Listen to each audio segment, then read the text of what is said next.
folks. Today, as promised, I'm going to go over the solutions for what would be test number 1 for you. This is comprised of Chapter 2, Chapter 3, and technically Section 4.1, which is material really from Chapter 2. Okay, I mailed you the test that looks like this. Alright, it's all multiple choice, so the answer is actually there. Alright. I want you, I'm not going to collect this from you as I said, but I just gave you the points, but I want you at some point to try these problems on your own, because for the sake of experience primarily, this is a summary, right, of the material as I see it that is essential. Right? So it's 25 questions. Alright, just do it, you know. But do your homework first. You have, today is Tuesday, so you have section 3.5 due today, and section 3.4 and 3.7 due on Thursday, right?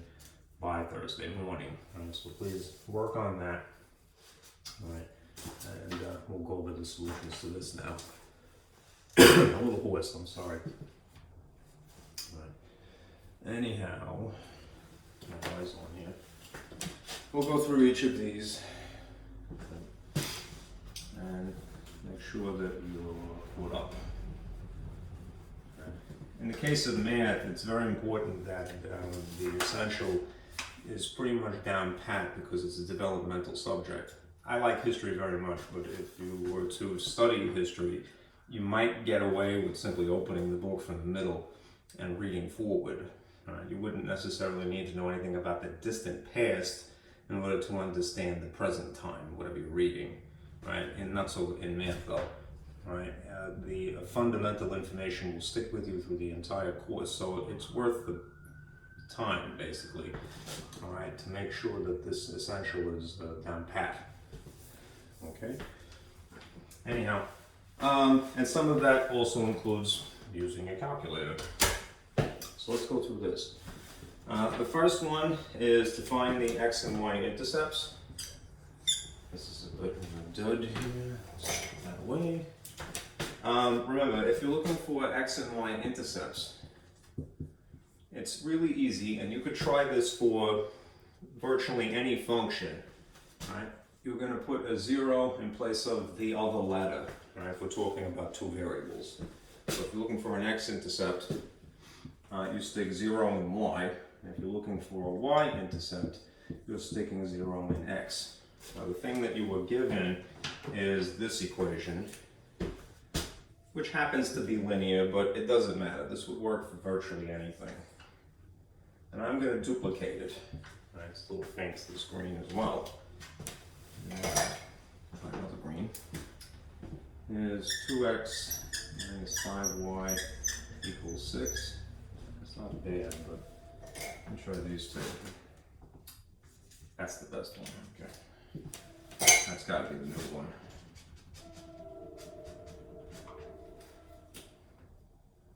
That's okay.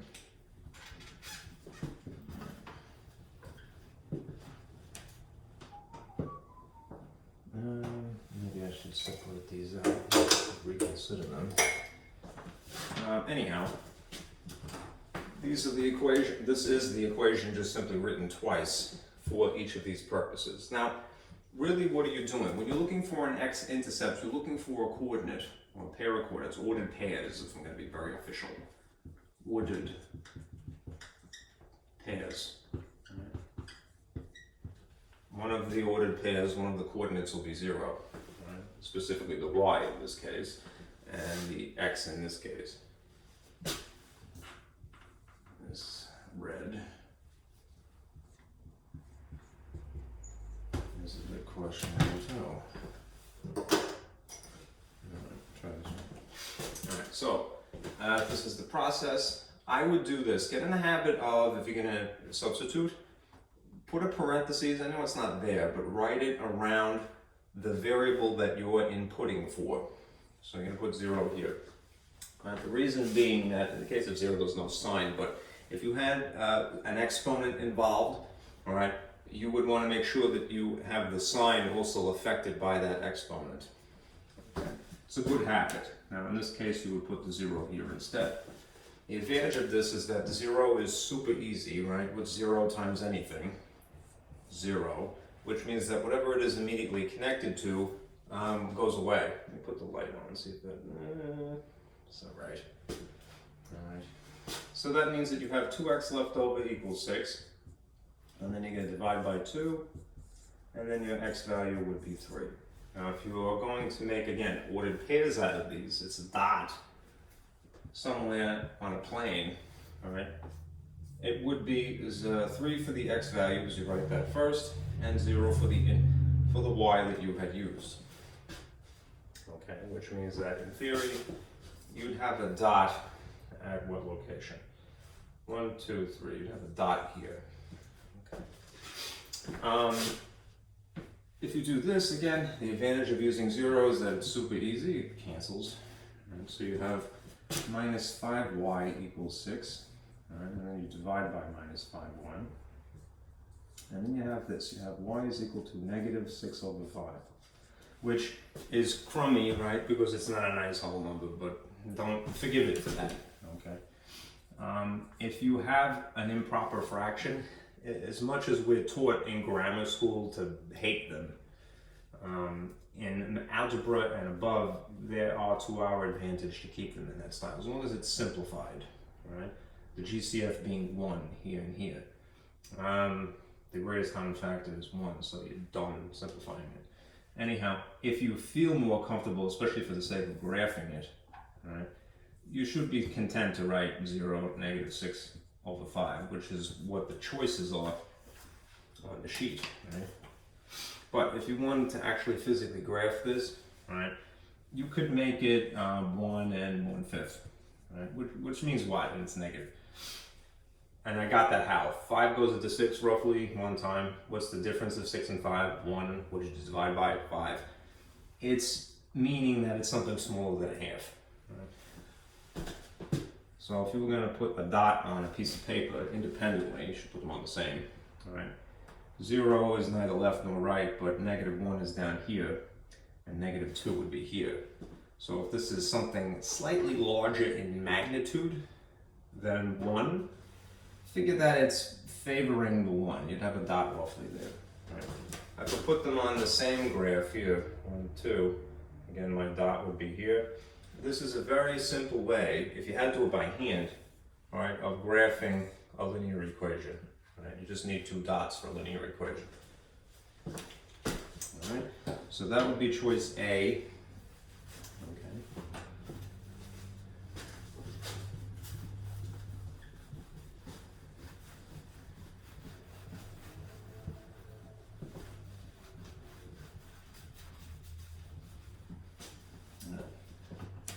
Here is the next one. 2 is find the exact distance between 5 and 5 comma negative 3 and negative 2, 8. All right, remember, if they're talking about distance, we have a distance formula.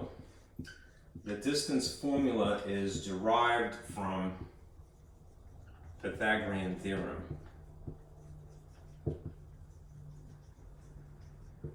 Famously, a squared plus b squared equals c squared. All right, the difference really between the distance formula and the Pythagorean theorem is that when you use the Pythagorean theorem, you have a well-established drawing of a triangle. All right, this is C, and it's arranged to solve for C. All right, in theory, the Pythagorean theorem could be used for any of the sides. Right? As long as you arrange it appropriately to isolate the letter in question. Right? When you have the distance formula, the labels have changed. So instead of calling the distance between 2 points C, we would call it D as in distance because it's more intuitive, right? D. And we may not even draw the triangle. We could, especially if it was on graph paper, but a lot of times it don't bother. And the fact of the matter is, this would in theory work even if you had a horizontal line, not a diagonal one, right? Even if you had a perfectly vertical line, okay? Anyhow, the way that the arithmetic works out is that you have not a whole number to work with, that is if you knew the sides, right? But a difference in x's squared, minus, pardon me, a difference in y's. These subscripts, don't be intimidated by it, they're just labels. Okay. So you do these subtractions based upon the coordinates given to you to establish what would have been a whole number, right, in either one of these side dimensions. Right? They're just more or less disguised. Okay. So if the coordinates have been given to you are 5, -3, and the second one was -2, 8. Take a little artistic license now, right? They didn't come with subscripts as in the formula. So my logic is, well, if this one shows up in your face first, label it as such. Make that x1, y1. And then this would have to be x2, y2. Right? As long as they're a pair of 1s and a pair of 2s and not one of each mixed together, everything is copacetic. Right? Then insert them in the formula. Right? The one advantage I have to say as the instructor is that if I do have a whiteboard, and I know that as a student you wouldn't technically have that, is that I can draw right on the formula. But when you do your work, if you're writing it down, and I would encourage you to do that, write it in pencil and then write it in ink on top of it. Right? Makes it easier to substitute, right? At least visually. So let's say you put in the x's. So I'm going to put in -2 would be sitting here, right? There's a negative in the formula, right? And then there's this 5 here. Right? Over here at the y's, you have 8. There's a negative in the formula, and then there happens coincidentally to be a negative in this y value. Right? When you're straightening this out, I know that this is an equation, but you're just limiting your focus to one side of the equation, so you're going to follow the order of operations. Right? That means that the inside guts, the inside of this parentheses, are what you're going to focus on. Right? Which ends up being subtraction, and eventually in this case addition. Right? If you have one of each sign, that means that you have to subtract. Pardon me. Yes. All right. If you have the same signs, then that means you have to add. It's somewhat ironic, right? We've been taught our whole lives, at least up to this point, that, you know, well, this means that I add, right? It's the combinations that dictate whether you add or subtract. Anyhow, these are the same, so you are going, perhaps ironically, to add and establish a digit of 7, right? The sign of the answer takes the sign that matches whatever one is the biggest, which is irrelevant in this case because they're the same. So a negative and a negative is a bigger negative when you add them. And this is still squared. Over here you have a double negative. Right? Think about it this way. I'm certainly guilty of this, but when you speak in double negatives, you're technically saying the opposite. So when I was a kid, my grandmother caught me playing with matches or something. She said to me, like, "Hey, what are you doing?" And I'd be like, "Oh, I ain't done nothing, Grandma." Which, if you analyze it, as a grammar person, which I'm not, that would be two negatives, right? Ain't has a negative connotation, and nothing has a negative connotation. So to say ain't nothing means something, right? Technically. All right, so this is a plus, right? All right. Then it's 8 plus 3, which means that it really is just positive 11, and this is still squared. Okay. It's not drawn as such, but to be encapsulated in this radical symbol, you could think of this as being one grand bracket, right? So you really must straighten out the guts here, right, before you attempt to, take the square root of something. Anyhow, we're going to next square each of these. Negative 7 squared is 49, and 11 squared is 121. And if you add these two things, what do you end up with? Let's see, 49. 170. Okay. as you can see from your choices, right, that would be choice D. Right? What a coincidence, it's D, the distance as well. Right? You should, as a good habit, attempt to simplify a radical, but there are limitations on that, especially in this case. Attempt to simplify. What does that mean? The ideal situation is that you have something and you're going to break it up into a perfect square that happens to be underneath a radical, and then something that's a leftover. Right? Now, to be perfectly technical, right, if the perfect square, it should be the highest that's possible. Right? Why? Because that will guarantee that it's simplified in one shot and it won't take several incarnations of this. So if you have 170 and you attempted to break it down, right, there's lots of things that unfortunately 170 is made of. Right? You'd have to consider all of them, the factors, in pairs, 1 and 70, 2 and something. Right? 2 goes into this 8 times with 1 left, 85 apparently. 3 would not work for the sum of the digits. 1 plus 7 is 8, and 8 plus 0 is 8. 8 doesn't divide nicely by 3, it's not divisible, so therefore 3 wouldn't work. And we could rule out 6. 4 would not work. 5 would, because it ends in a 0, so 5 goes into that. 3 times 2 left over is 34. We already said 6 doesn't work. 7, alright, 7 into 170. Let's see, 2 is 14, the difference is 3. No, it's not going to work. You can divide almost anything by anything, the exception being 0, but not everything is divisible, right? That's what the factors would be. Let's see, 8. 8 goes into that, let's see, twice, which is 16, nope. 9. 9 goes into this, let's see, twice would be 18, that's too much, would be 1. Difference would be 8, nope. That doesn't it, that's not it. Then there's 10 times 17. Alright. Let's see. 11. 11 times something. I'm really belaboring the point, but this is what you see, the tedium of what I'm going through is really what a person would have to do, right? Especially without a calculator. So I don't feel bad about that, right? 11 goes into 17 once, the difference is 6, right? That doesn't work. 170 and 12. 12 goes into 17 once, the difference is 5, that doesn't work. 13 goes into 17 once, the difference is 4, right? 13 times 4 would be 52. That's a little too much. Nope, doesn't work with that. Right. And you're going to exhaust this eventually. Right? How so?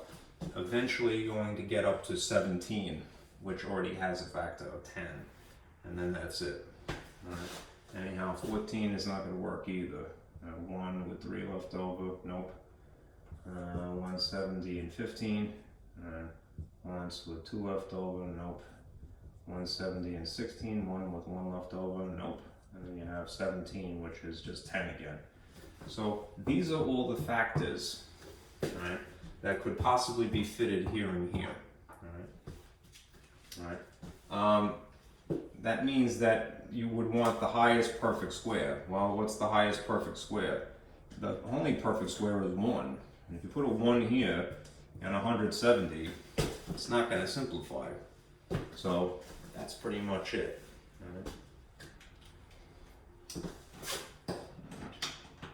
Yeah. All right, let's do 3.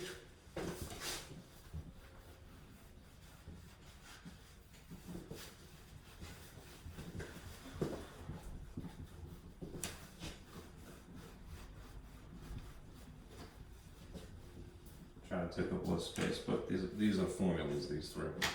Number 3 is find the midpoint of the line segment connected by 2 points. Right. Midpoint is the halfway in between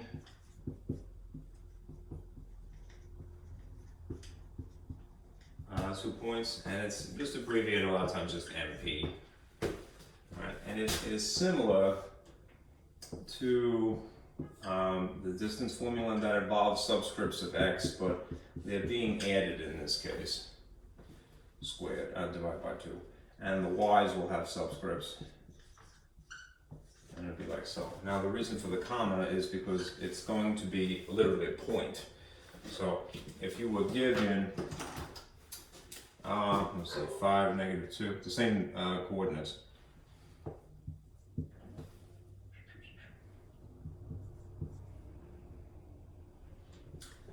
-2 and 8.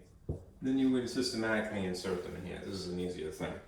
Incidentally, is it wrong to want to get a satisfying number? No. But this is another example of, in radical form, this distance is preserving all of the infinity of digits. It's an irrational number. Irrational numbers are non-terminating and non-repeating, which means that they have no obvious pattern and you really can't write it as a fraction. This, like if you were to use a calculator, which I admit is totally everyone's intuition, right? You go to your calculator and you go, okay, you hit second, jump on first, and then you type in 170, right, like so, second, and then back here, and then you hit enter, and it gives you an approximate. Now, we are all taught to go bow before the awe of the calculator, right? But it's just giving you an estimate up to the edge of its screen. You know, this is not the infinity of digits that goes beyond it. It's irrational. We'll never have the whole thing. So math people, right, prefer to leave things as radicals because it preserves all of that. Right? If you involve this in some calculation, you'd get a better answer if you did that rather than rounding. Right? Anyhow, back to this. I'm just going to put, if this is x1 and this is y1 and this is x2 and this is y2, I'm going to put 5 in here plus -2 here. And I'll just separate that with parentheses if you like it better. Right? And then the same thing here, -3 plus 8.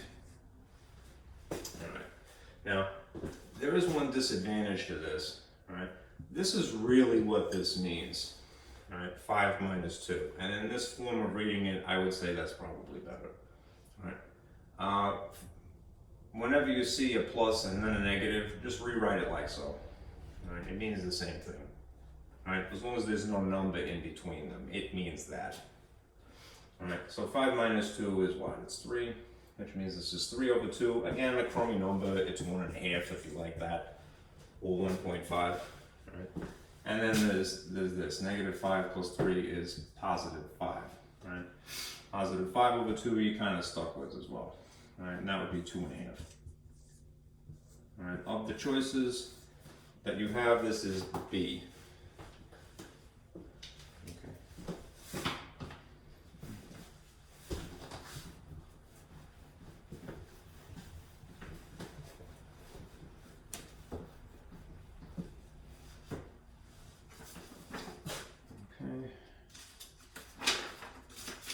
Find the equation of a line with the given information, and it must pass through the points -4, 2, and 5, -3. Alright, this is 4 on the next page. Alright, whenever you hear that phrase, must pass through a point, right, and they want the equation of a line, it's a good bet that you're going to use the point slope formula.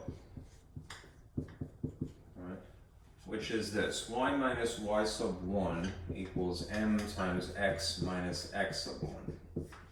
Right. And they insist upon this point, must include.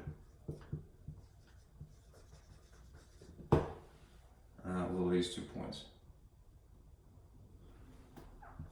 -4, 2, and 5, -3. Okay.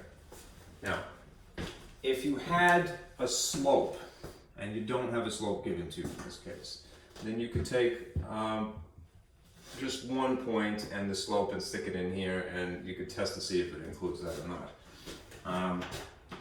If they didn't do that, then what you could do firstly is calculate the slope from this.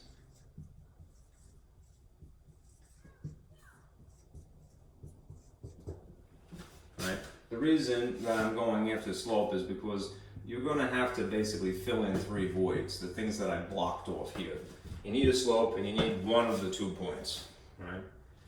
But if you don't have a slope, you have to take the 2 points and insert them in this first. Right? You could make one grand equation if you'd like. Right? In other words, you could write this. Y minus y sub 1 is equal to what this really is, which is y2 minus y1 over x2 minus x1, adjacent to what was there, x minus x sub 1. Notice that if you do this in one shot rather than sort of piecemeal, it's that there are subscripts that you do have to pay attention to here. The truth is, you could use either coordinate given to you in place of x1 and y1, but I would avoid, just for the sake of avoiding circumventing any confusion, doing anything but just what is intuitive. Right, so let's say that this is x1 and y1 just because it shows up first, and this is x2 and this is y2 just because it follows second. Right? And we'll insert all of this stuff in here. Right? We'll do it separately if you feel more comfortable. Right? This part here, y2 minus y1, is negative 3 minus, because that's in the formula, 2, over. x2 is 5 minus, that happens to be negative 4. Right? This in tandem, negative 3, negative 2, whatever, they're the same sign, so you add them, get a bigger negative, which is negative 5. And this is a double negative between them, which is just really 5 plus 4, which is 9. Okay, so now you have this. Y minus y sub 1 is equal to, apparently, negative 5 over 9 for the slope, and then x minus x sub 1. Again, you could get away with using what I labeled the 2's because it was arbitrary to begin with, but I would just stick with this logic. But we've already taken the time to label it x1, y1, just use these numbers. Alright, so I'm going to stick these numbers, negative 4 and 2. 2 would be here because it's a y, and negative 4 would be here because it's an x. Right? And then clean it up ever so slightly. Okay, what do you get from that? Right? You get y minus 2 is equal to negative 5 over 9 x plus 4. Right? And then you're going to have to distribute. So I need this space, so I'm going to erase some stuff. I'll write this backwards now.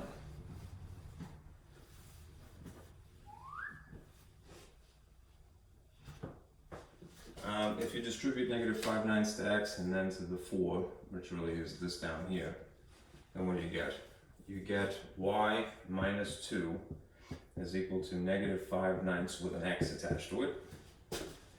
And then if you're multiplying a fraction times a whole number, pardon me, treat it like it was 4 sitting on top of 1. So it's top times top and bottom times bottom. So you have negative 20 because of 5 times 4.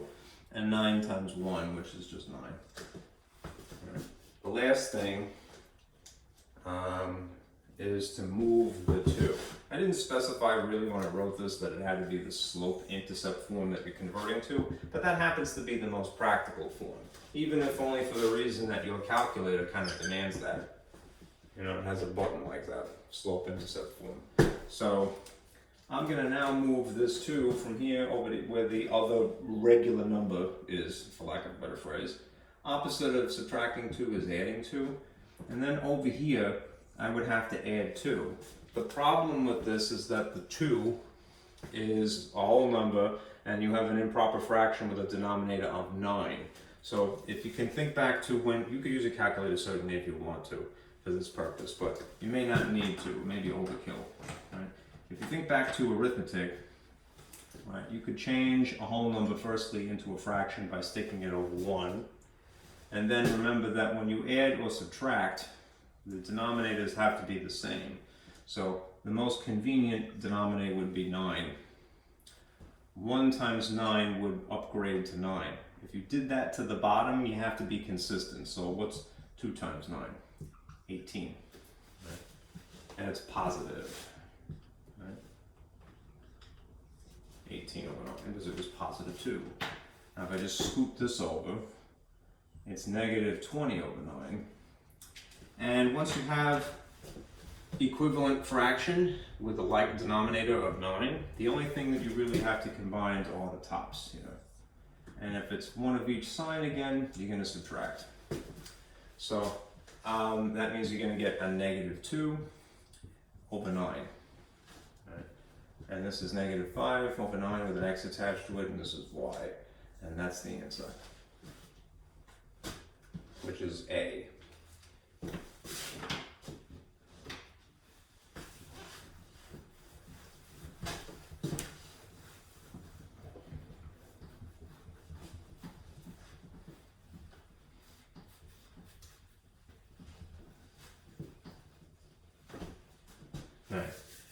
For B, you are asked to find the equation of a line that passes through a point, pardon me, for number 5, I should say, number 5. You're looking for an equation of a line again, but it has to be perpendicular and it has to go through a point.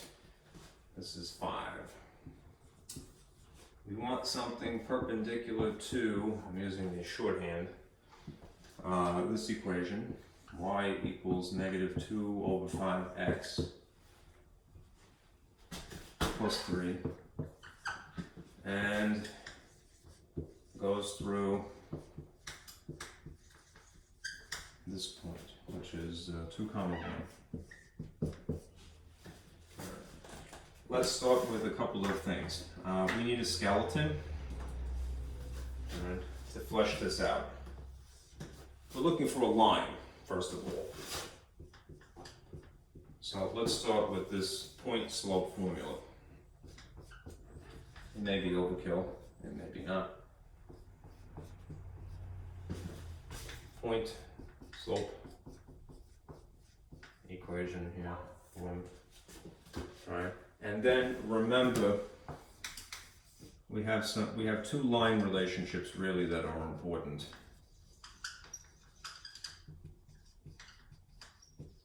All right, the first is that things are parallel,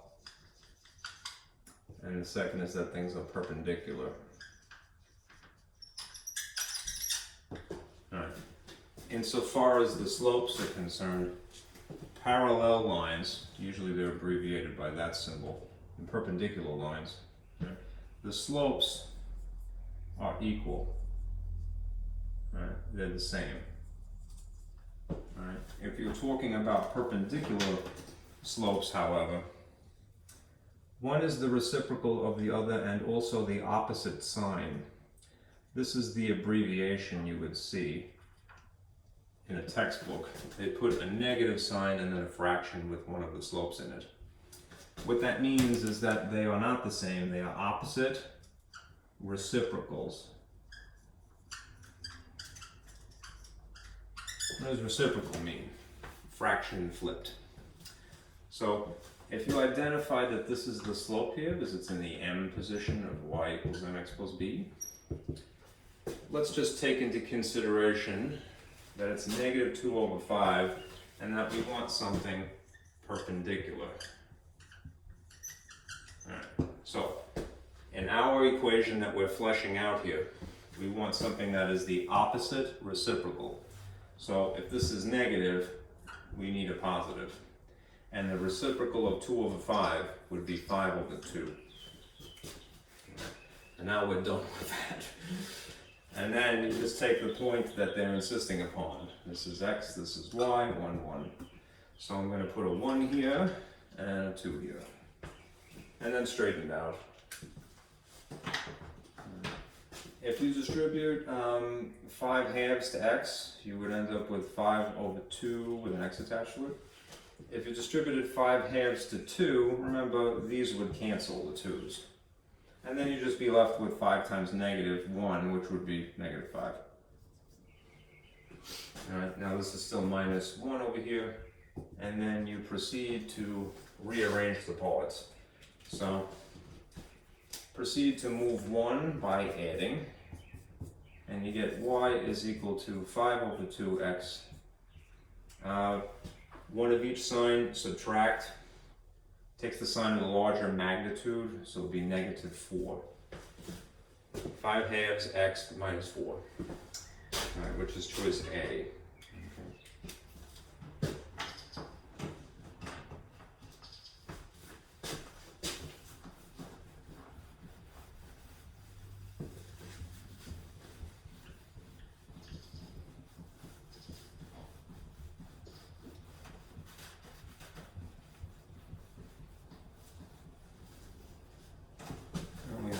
Half hour, not bad. Okay. 6. Okay. For the next several questions, a lot of it involves factoring. Let's see. So, let's see. All right. Solve the quadratic equation by factoring. I just explicitly stated that. Good for me. All right. Here's 6. All right. You are given something that says 3x squared minus 75 equals 0. Let me remind you of a couple of things. All right. The techniques that we have for solving quadratics, which you would recognize by having a 2 here, basically, is usually 3 terms. All right. Is if it is set equal to 0, and you could arrange it as such. All right. What you would attempt is to factor, which means basically write some stuff in parentheses. And then use the 0 product rule, right? Which again is giving a name to something that you already know. 0 times 0 equals 0, right? Anything times 0 equals 0. Right? Even if you switch the order, if you put 0 in front and then the anything after it, it's still 0. Right? Anyway, how to factor though? There's lots of different things. Now, I had given you some sheets, which I'll just flash really quickly. They look like this. Right. And it might be overload. You know, like sometimes a person gets scared because they're like, wow, that's a lot of information all at once. Don't be. Right. Right. Fear is the enemy. And the enemy employs fear. And that is not good. You shouldn't have enemies anyway. It's not being an adult. Where did I put that? Right, here it is. Right, first of all, here's an overview you have from a while back, different techniques for solving a quadratic equation. This is more or less the go-to method, right, because you don't need a calculator to factor, at least if you're comfortable factoring. Right. Now, as for factoring, this is the order in which I would attempt to factor things. Right? Any size polynomial, that's the polynomial. Just this half from here to here. You want to try the most basic method first, and only if that fails, right, then you move on to something more sophisticated. What is the most basic method? Writing something outside the parentheses, it's a monomial Gcf if you want to be technical, and then a simplified polynomial on the inside. There it is, to give you a little bit more structure in terms of the scaffolding. This, you take your polynomial and you figure out what the Gcf is. You rip the thing in common out of each of the parts, if you can help it. Sometimes it's not possible. Right? Right. Anyhow, in this case, this is a perfect example. Right? It might be not so obvious, but this number 75 can be reduced. Right? I'm just going to write above these two things some factors. 3 happens to be a prime number, so it's really easy. It's just 1 and 3. Right? 75 might have several, right? But 1 times 75 is one possibility. It's not even, so it can't be 2, but it definitely is 3. It's 3 and 25, right? And it would be, let's see, does 4 even work? I'm just curious. 4 does not work, but 5 does. It would be 5, and then 5 goes into that once, with 2 left over, which would be 15, right? And whether there are additional factors or not, I've already found the Gcf because it's the greatest common factor amongst these two numbers. So if this only has 2 factors, 1 and 3, and that happens to be one of them, you found it. Right? So this is the Gcf, that you would put here outside the parentheses that you were factoring. And then we'll figure out what the leftover guts would be. If it's 2 terms, you could expect it's 2 terms. All right. You may have to fiddle with the sign a little bit, but we'll see. 3 times what is x squared? Since I didn't take a letter from both of them, they didn't have that in common, it's just x squared. 3 times what is 75? 25, like quarters, right? 3/4 is 75 cents, right? And now that you've done that, you attempted, this always happened, but you attempted the most basic method of factoring. Now investigate more complicated things. Let's take into consideration. This is only 2 terms wide, all right? And it has a big minus in between. And it has a square, at least in one of them. Be suspicious of that, all right? What does this most closely resemble? The difference of 2 squares. It's not perfect, we gotta tinker with it a little bit, but it would factor according to this model. Nearly identical, except that the factors would have 1 of each sign. So if you could figure, and this would be something good to memorize in the long run, all right? A perfect square, 25, could be rewritten as 5 squared, all right? If you've identified what that base is, if you remember that, you've memorized that information, and you should try, then what you would end up with is this, right? X and 5 and 5, and according to the model at least, it would be 5 positive and 5 negative. Meanwhile, there's this 3 floating outside. We're not done yet, but insofar as factoring is concerned, this is finished, right? We tried Monomial Gcf, got this far, and then we didn't give up. We went a little bit forward, and we did the difference of 2 squares model. And this is still equal to 0. So now we can employ zero product rule. If you want, and this is not really necessary, if you have a coefficient like this up in the front that's a whole number, you know, you might just go, let me get rid of this right off the bat. It's superfluous, you don't have to do this, you can just ignore it entirely. But if it makes you more comfortable, do that division for the sake of balancing. I would cancel and just leave 1 here, which we don't write, and this will leave us still a 0 here.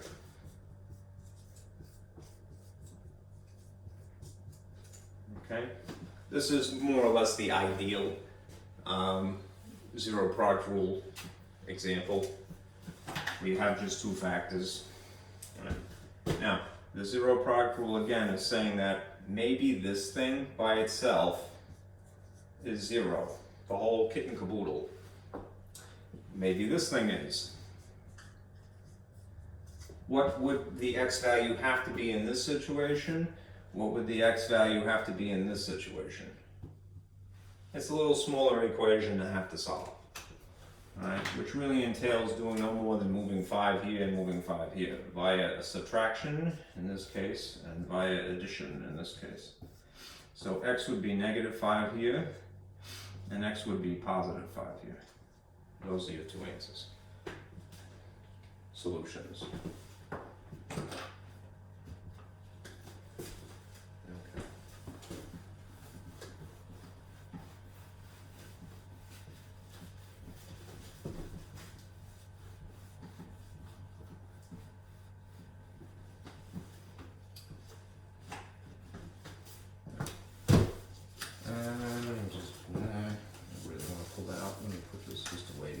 Trouble, and this too. Stand here.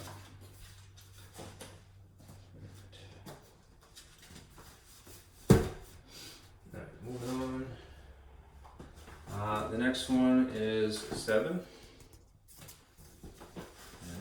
Solve the quadratic equation by the square root property. When I wrote this, I kind of implied what the best course of action would be to get it done. There may be several different ways, right? As often is the case in math, there's often more than one way to do something. Right? But this is what I thought would be the easiest for this problem. So for 7, the square root property would work. Right? You have again a quadratic, and it looks like this 3x minus 1 squared, and this is minus 1 equals 24. Okay. All right. Before you apply square root property, oh, pardon me, is it squared? Yes, it would be. What you want to do is isolate, right, the thing that is being squared. The whole reason for the square root property is because it's the opposite operation. Remember, opposite operation is induced a cancellation effect. Like, for example, if you were adding, then you should subtract. If you were multiplying, then you would divide. If you have something squared, then to reduce it, you could do the opposite operation, which would be square root. So we're going to move this 1 over to here first.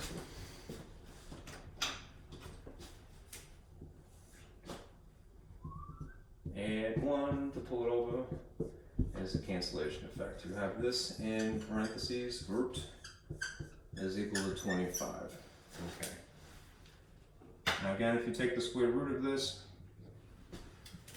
for the sake of cancellation, you would square root this, you would square root this. That's the golden rule of algebra, the balancing act, right? It's a beautiful thing, all right? Whatever, you can get away with murder in math, right? If you just do the same thing to opposite sides of equals. Right? This essentially cancels this. You're left with 3x minus 1 equals plus or minus the square root of 25. Okay? I've seen people do this different ways, right? But I think this is just as efficient. What's the square root of 25? It's 5, but do bear in mind it could be positive, it could be negative. Okay. Now, move 1 by adding 1, then you cancel here and you have 3x. Before you bring over the 3 though, see how this is sort of written vertically?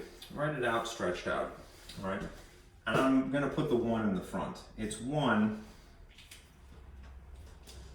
plus or minus 5, which really means two things. It means that you have 3x is equal to 1 plus 5 on the one hand, and 3x is equal to 1 minus 5 on the other hand. You really do need to do those operations first. In this case, you would have 6. 3x is equal to 6, and then you would divide by 3, and then your x would be a nice number 2. Nice number. Yes, good number. Okay. If you did these, all right, 1 minus 5, you'd have negative 4. And this is, it's nice, I mean, in the sense that it's a real number. It's just crummy because it's improper. All right, and you have negative 4/3. So that is the other possibility. Negative 4/3, which is negative 1 1/3. 0.3 is repeating it to infinity. Better to leave something in the rational style rather than the decimal because it preserves all of that. Better for calculation purposes. All right, and that answer is C. Okay. Okay.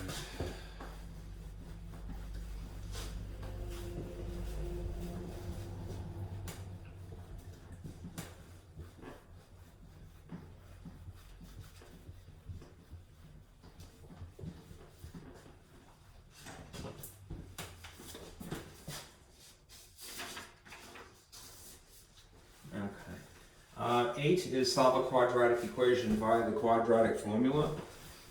Just to point at it again, this is one of our several methods for solving quadratic equations, useful for the rest of your math life. Right, and here's the formula. Right. If you can get something into this shape where there's obviously 3 terms, or even if there's not, you could just say that the extra term is 0. You could use the quadratic formula. The thing is, it's kind of overkill. It's like swatting a fly with a bazooka. You know? First of all, you should try to let flies out.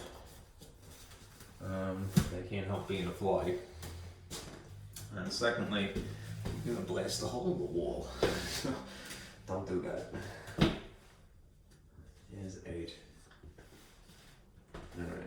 you have something that does not quite resemble standard form of quadratic equation, what do you have now is minus 6x equals 13, yes. All right. Remember the model that you're trying to match here is the standard form of a quadratic equation, and I have to underline the word equation because this is not really thinking about it in terms of a function, and believe it or not, that phrase standard changes. Right?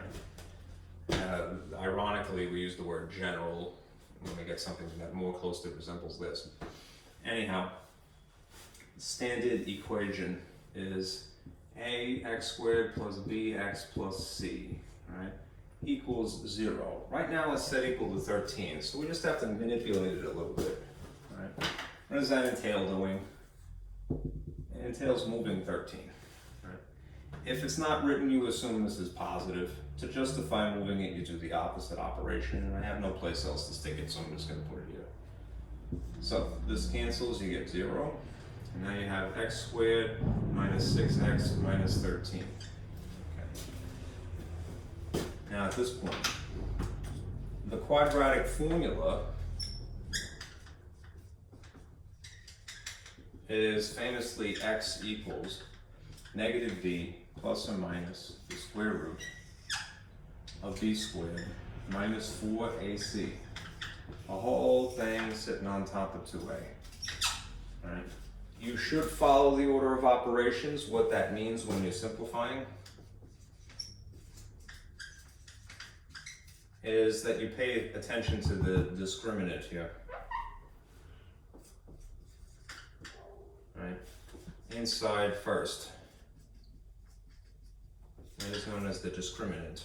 It's called that, b squared minus 4ac is the discriminant. It's called that because it will basically signify whether you have a complex answer, meaning that there's something imaginary, or something that is just purely real, which is ideal. If the thing isn't factorable, this is the route that you want to go, right? If your quadratic equation is not factorable, you pretty much have to use this, right? But what would happen if you went ahead and did it anyway is that you'd get a regular ordinary number versus an irrational number. All right, anyhow, there's a 1 here, so that's A. There's a negative 6 here, so that's B. And there's a negative 13 sitting here, so that's C. All right, and you're going to systematically insert them in these places. All right, again, I would superimpose on the formula. So if you write it in pencil, then write it in ink, just when you're substituting. B, I'm going to put little parentheses, pockets here and here, just to make sure I don't get a sign wrong. B is negative in the formula, and there's coincidentally a negative in this number, so it's going to be a double negative. Same thing here. A is 1, so I'm going to just put 1. C is negative 13 though, which is a blessing in this case. And then there happens to be a 1 down here. And that's completely substituted. Now, again, if you follow the order of operations, and you should, that would dictate that you work onto the radical completely. Right? So, what you would have as a result of straightening this out, choice between squaring, regular multiplication, and subtraction, you should square first, which means that it's 36. Right. If you straighten out this part, which is the multiplication part, 4 times 13 times 1 is 52. Right? If you take the sign here and the sign that is just part of the formula into consideration, it's like a double. When you multiply, it becomes positive, which is again a blessing in this case, because then you're avoiding having an imaginary number. Right? If you combine these, you get 88. Now, if I straighten out the little that I can otherwise, right, double negative here is a 6.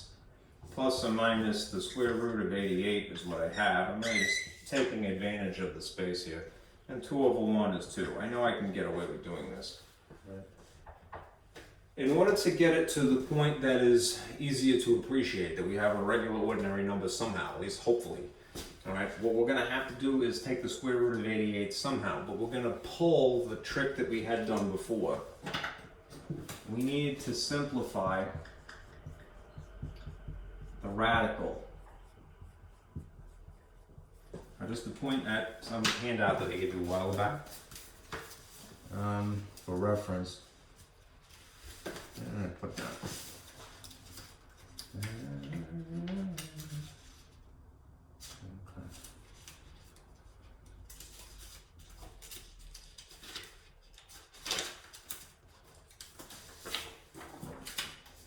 There is a list of numbers that would be good to know. All right. First of all, we're dealing with square roots, so let's think about perfect squares.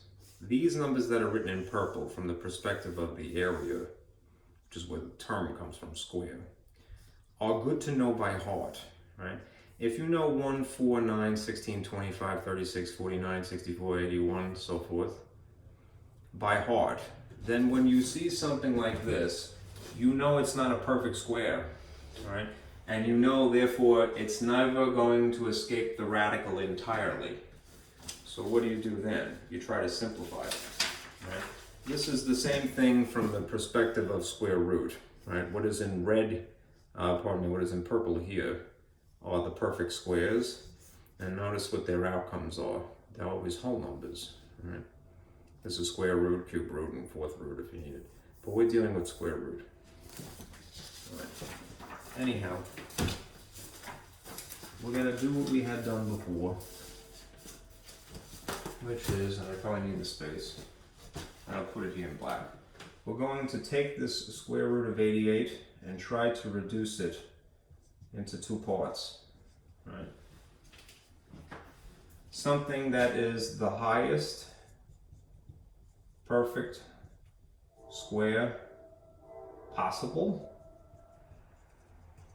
And if we do that strategically, then there'll be some left over here.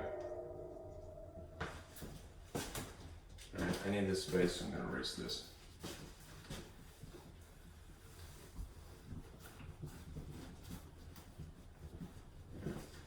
We would really have to compile all of the factors of 88, which are better stacked, right? 1 in 88, that is 1 times 88, or factors of 88. 2 times 44, right? I know that if you just divide by, it's even, so it has to have 2. The rule of divisibility for 3 is that if the sum of the digits, in this case it would be 16, if that divides nicely by 3, then 3 would be a factor, but it's not going to, it's just going to be awful. So that rules out 6 as well, right? You need 2 and 3 in order to get 6. Anyhow, 4 times 22 would be the next one. It doesn't end in a 5 or a 0, so it's not 5, it's not going to be 6. Some of this you can get fairly quickly if you know your multiplication tables. 7 times 8 is 56, right? 8 times 10 is 80, right? That's too short. 8 times 11, let's see. Let me just check 7 really quick. It's not gonna work, but nope, doesn't work. 8 times 11, 9 times 9 is 81, that's too short. And then we'll get back to 11 again, right? So you start out with 2 things as far as possible, and you notice that they get closer and closer. Pretty much at that point you have listed all of your choices. When you've gotten as close as 2 figures can be, 8 and 11, without overshooting one another. Right? Anyhow, in this list, there is always going to be the number 1, which is in fact a perfect square. But you want the highest one, and that happens to be another 4. So that is the choice that would go here, 4. And what does it pair up with? 22. Okay. All right. Now, the reason for doing this, square root of 4 times the square root of 22, is that even though this is never going to escape the radical entirely, at least part of it will. It'll be simplified. So what's just the square root of 4? 2, right? that means that your answer is inching closer and closer to something less complicated. So you have this, put it here. X is equal to 6 apparently, plus or minus 2 from that square root of 4. And then there's this leftover 22 behind. And all of this is sitting on top of 2. At this point, if it is to your advantage, you could break this up into basically 2 fractions like that. This would then be x is equal to 6 over 2 plus or minus 2 over 2 with a square root of 22 attached to it. The advantage in this case would be that, well, cool, that would be a regular ordinary number.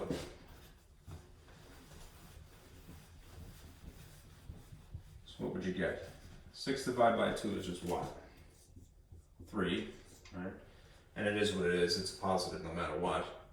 Then there's these 2's that would cancel, which you could put the 1, but less complicated, more concise would be to just simply put plus or minus the square root of 22, because that's left over, right? This is not a warm fuzzy answer, right? But it is simplified and it is 100% accurate, right? Because the square root of 22 is summarizing all of infinity, right?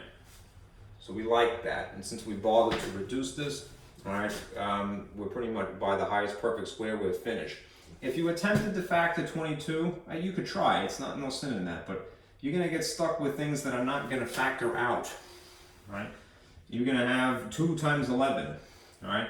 Neither of them is a perfect square, so you can't get anything else out of it. You've squeezed as much juice out of it as possible.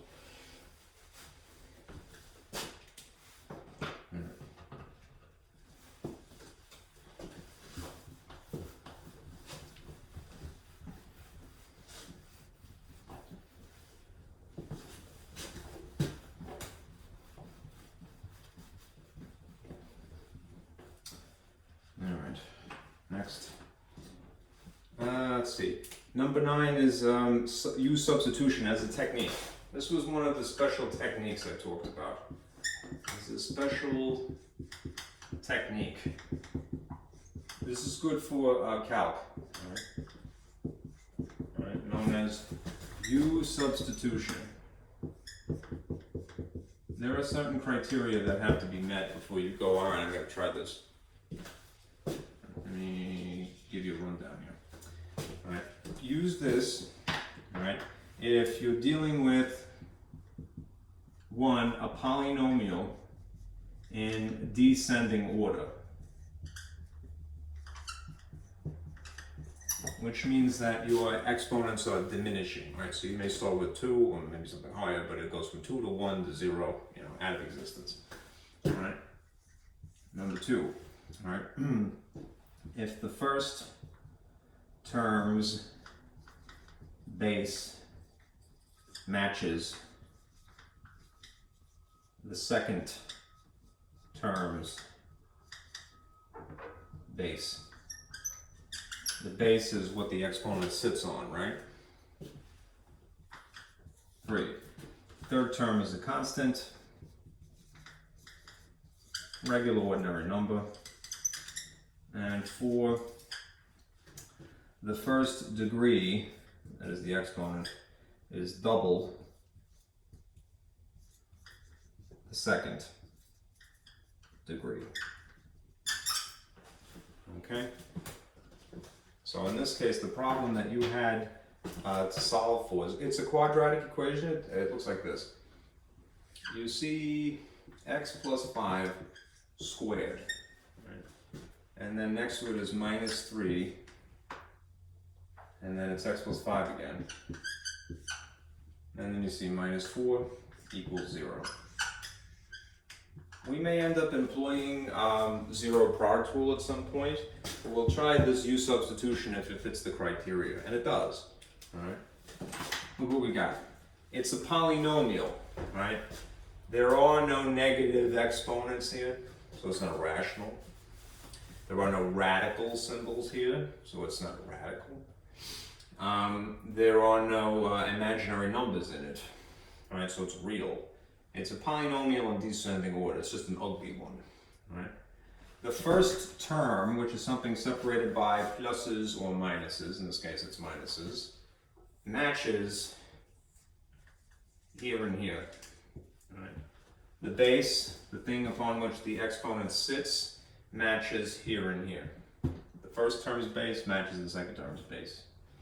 The third term, 4, is a constant. It's a regular ordinary number. And the first degree is 2, and the second one, although it's not written, is 1. So this is double that. Right? As long as, if this was 4, right, then that should be 2. Right? In theory, if this was 3, that would be 1.5, but that's not a whole other ball of wax.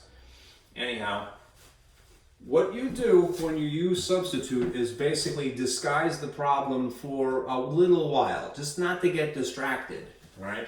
You go, all right, this gobbledygook, x plus 5, I'm going to call that u.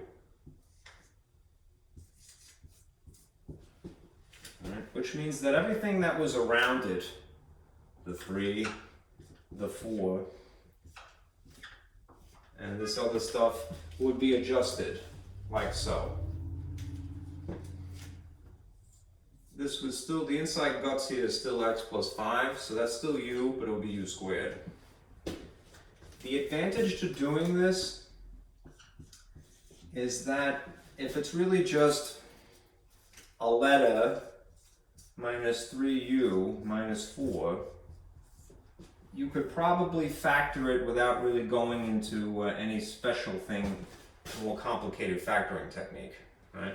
Typically, it's that it's, you know, something that is 2 terms sitting next to 2 terms, right? And being that there's no coefficient up in the front here other than technically 1, I would try to do it that way. So if this was x squared and 3x, you probably wouldn't bat an eyelash, right? It's just using a different letter.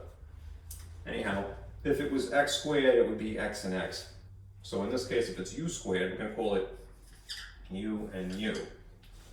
If you consider the factors of 4, there would be 1 and 4 and 2 and 2. Of these choices, which would probably simultaneously make 3 somehow? 1 and 4.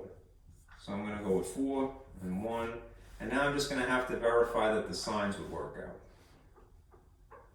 So if I want these things to shrink, the operation that causes things to get smaller from 4 to 3 is subtraction. What is the combination that causes subtraction? One of each. So if you want this to be a negative, you're going to make the larger thing negative, and you're going to make the smaller thing positive. Right. It's still set equal to 0, so now you could apply the 0 product rule. In this instance, this chunk u plus 1 might be the thing that equals 0 by itself. In this instance, this chunk u minus 4 might be 0 by itself. If you solve this teeny tiny little equation here by moving 1, u would be equal to negative 1. Right? If you solve this one, right, the u would equal to positive 4.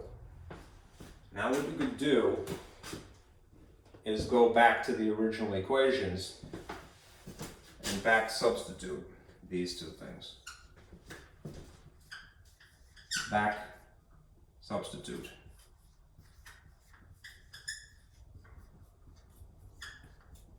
A lot of times what people will do is once they've gotten it to this point, is they would probably sort of reverse the substitutions. You should get the same answer either way, I'll check. But hypothetically, if I took the u and now put x plus 5 tucked in here, and then similarly x plus 5 tucked in here, you should get the same answers for x at the end.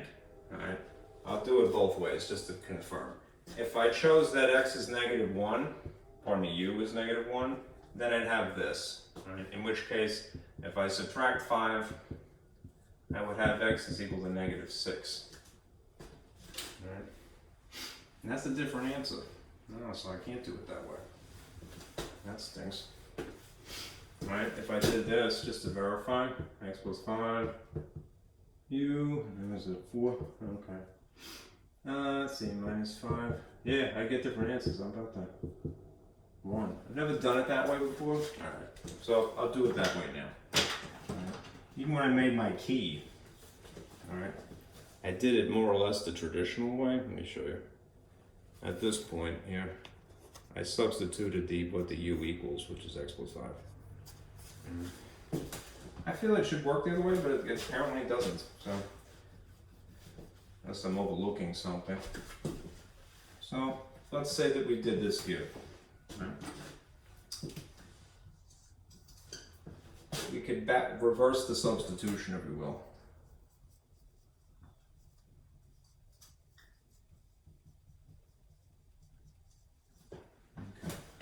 So if I, in place of u at this point, once it's been factored, I put x plus 5.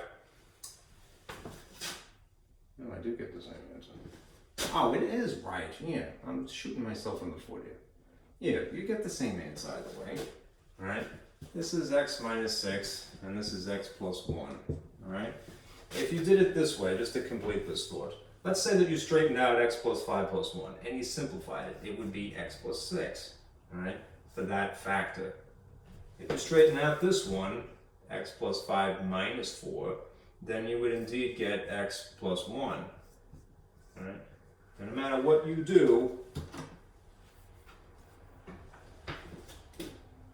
if you solve for this one, x plus 6 is x minus 6 in that case, which is, if you do it the whole way, then you get the same answer. And if you straighten this one out, this is x minus 1, which is the other one. Yeah, minus 5. Okay, because it's a positive 4 and a negative 5. Okay, so what are your choices? I have to choose from. It's B, negative 1, negative 6. Negative 6, negative 1, negative 1, negative 6. It works either way. As well it should. It would be silly if it didn't.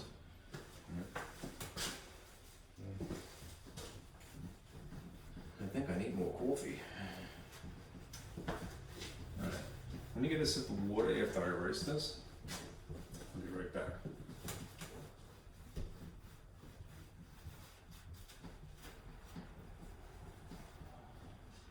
Pardon me 1 minute.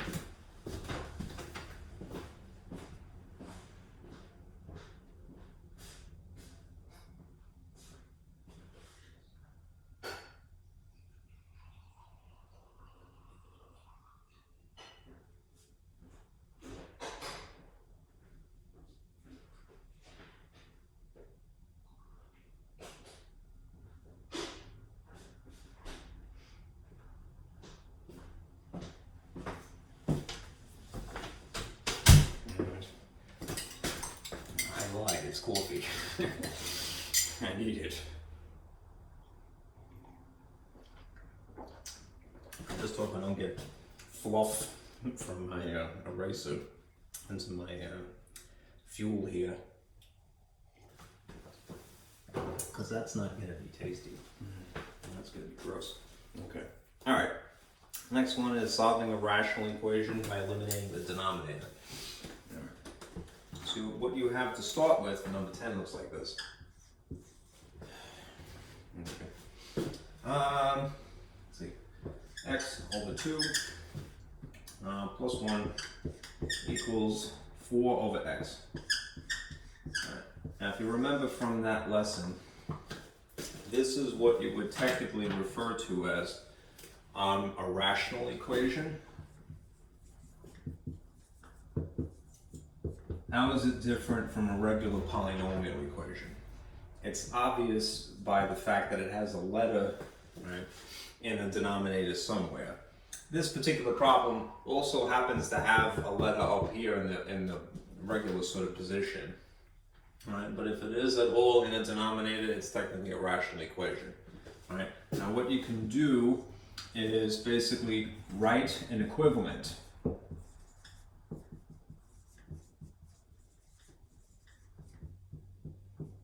equation, right? which basically means it's going to look different, right? But the relationships are the same.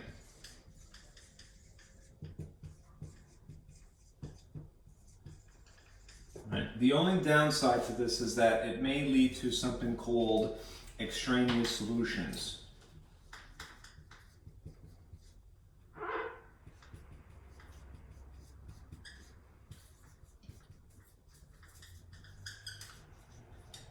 Extraneous solutions are, for all intents and purposes, duds, right? And they're not your fault, right? So don't automatically reproach yourself, right? It just means that it's an answer that wouldn't check it if you tried to plug it back into the original equation. What's going on here? Okay. That's a blood drive.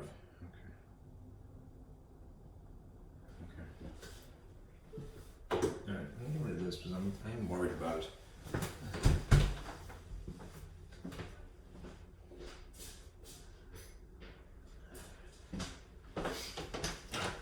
So, how do you write an equivalent equation?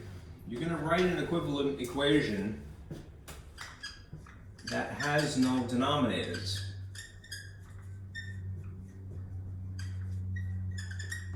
Alright. How do you write an equivalent equation that has no denominators? The secret is you're going to employ the LCD. Alright. That means you're going, once you figure it out what the LCD is, right, you're going to change the appearance of this equation by multiplying by the LCD. And if you systematically distribute it to all parts, both sides of the equation, you can get away with doing this. As I am fond of saying, I will say now. You can get away with murder in math as long as you're consistent. Whatever you do to one side, do to the other. Okay? Right now, as for finding the LCD, there is the LCD of the regular ordinary numbers, right? And then there's the LCD of the algebraic expressions.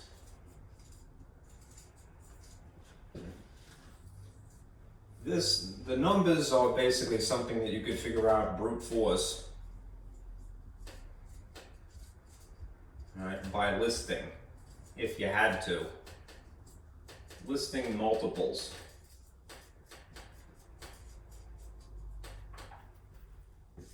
Alright. We only have one number here, so there really isn't anything else to choose from. We're just going to basically have to borrow that. Alright. If you had a second number here, like 3, for example, you would list the multiples of 2, 2, 4, 6, 8, and then the multiples of 3, hypothetically, 3, 6, 9, 12, all right, and then notice that the first multiple, the least common multiple, which is another name for this, all right, would be 6, and then you put 6 here. It doesn't have that. Insofar as the algebraic expressions are concerned, if you have just a letter, all right, basically, or even if you had something more complicated, all right, it works like this. You want the ironically highest available power of each unique expression. So you only have x. If you had x and you had x squared, you'd want the x squared, all right? If you had x and y, you would take both of them because you want each unique expression incorporated. So I'm going to put an x here. Now I'm just going to make this multiplication a dot, okay? Now, if you do as you should, ow, jeez, that hurt. That's twice. If you do as you should, which is to distribute the LCD to each of the terms on both sides, there's going to be a cancellation effect.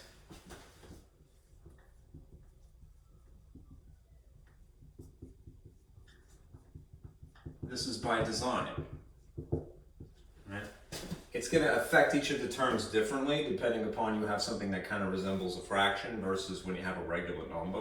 Like for example, if you do 2x times 1, this is just going to be 2x then. But if you do 2x times x over 2, here's the minutia. It's like doing this. It's like multiplying a fraction times a second fraction, and without doing it just top times top and bottom by bottom, which is correct, and then simplifying after the fact, the advantage is you could just cross out the 2's, right? And not have to worry about it. And the denominator is just 1 and you could dismiss it. But what is the abbreviation for x times x that's left over? It would be x squared plus 2x. Now when you go over to the opposite side, there'll be a similar cancellation effect, but it won't be identical.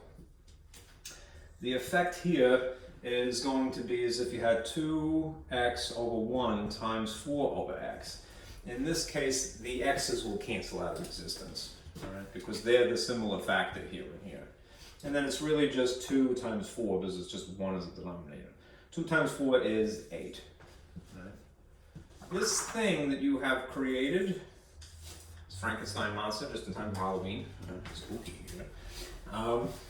Lame joke, sorry. This is an equivalent equation. It basically doesn't look anything like the thing it started, but it has ideally the same relationship, so it's totally cool. And if it doesn't work any further from here, if it has extraneous solutions, that's not your fault. All right? So go get my head. I need the space, so I'm going to erase some stuff. And then we'll continue.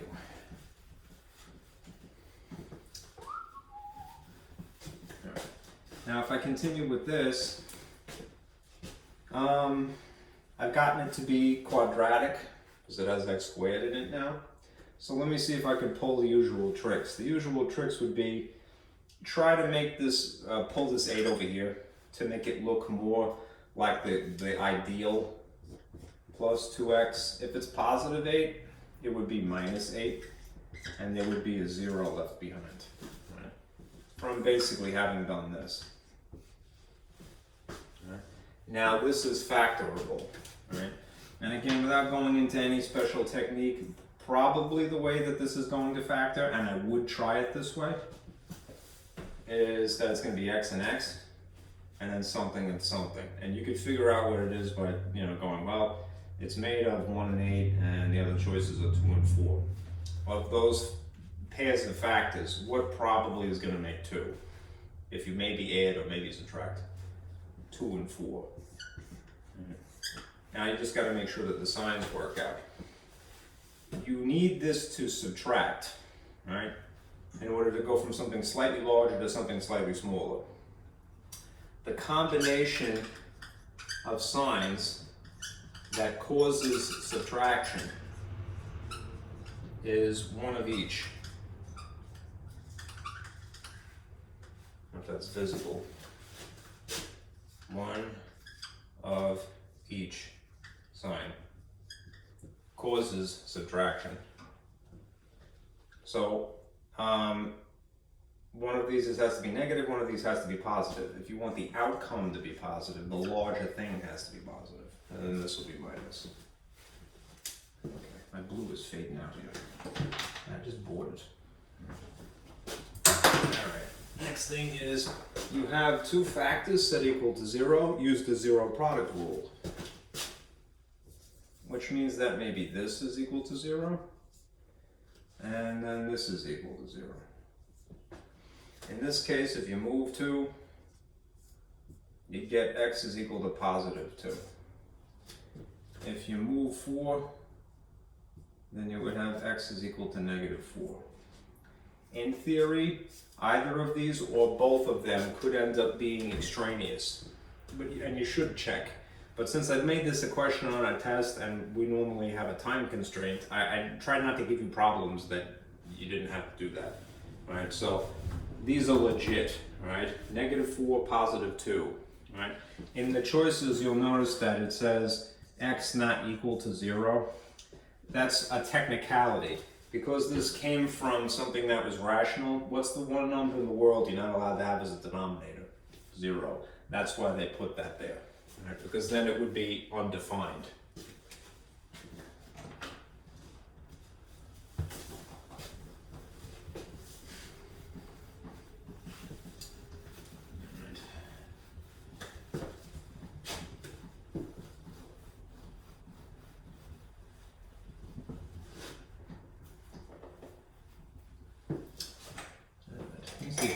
Works a little bit better. Now it's very dark, all right? I like that, but it doesn't mean it's going to erase. That seems so good. Okay, let's do some more time in the cup there. All right, moving on. All right, the next one is solve a radical equation, which is something that has a radical sign. Do forgive the way that I typed this, because at least in Microsoft Word, there's no way to get the radical to stretch as far as it should. Top of it anyhow. So what you'll see on the paper is something that looks like this. I purposely put this in parentheses to imply that this is grouped underneath a radical symbol.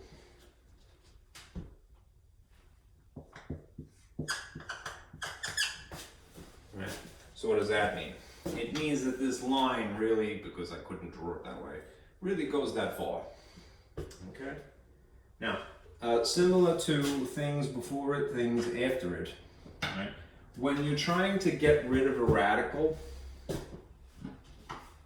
you're trying to solve a radical equation,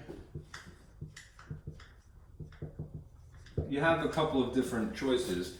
You could write something, if it was given to you, and you'll see that in a minute, from radical notation into rational notation. This is not to be confused with a rational equation. Radical notation is when you see something like this, right? Rational notation, which is the equivalent, would be something like that. You could translate it if you like, right? If something were in this style, what you would do is raise it to a reciprocal.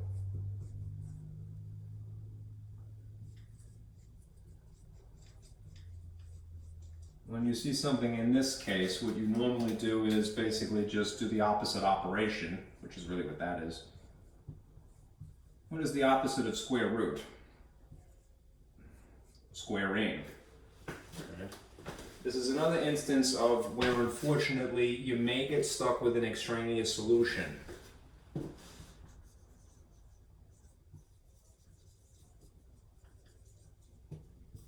Not your fault.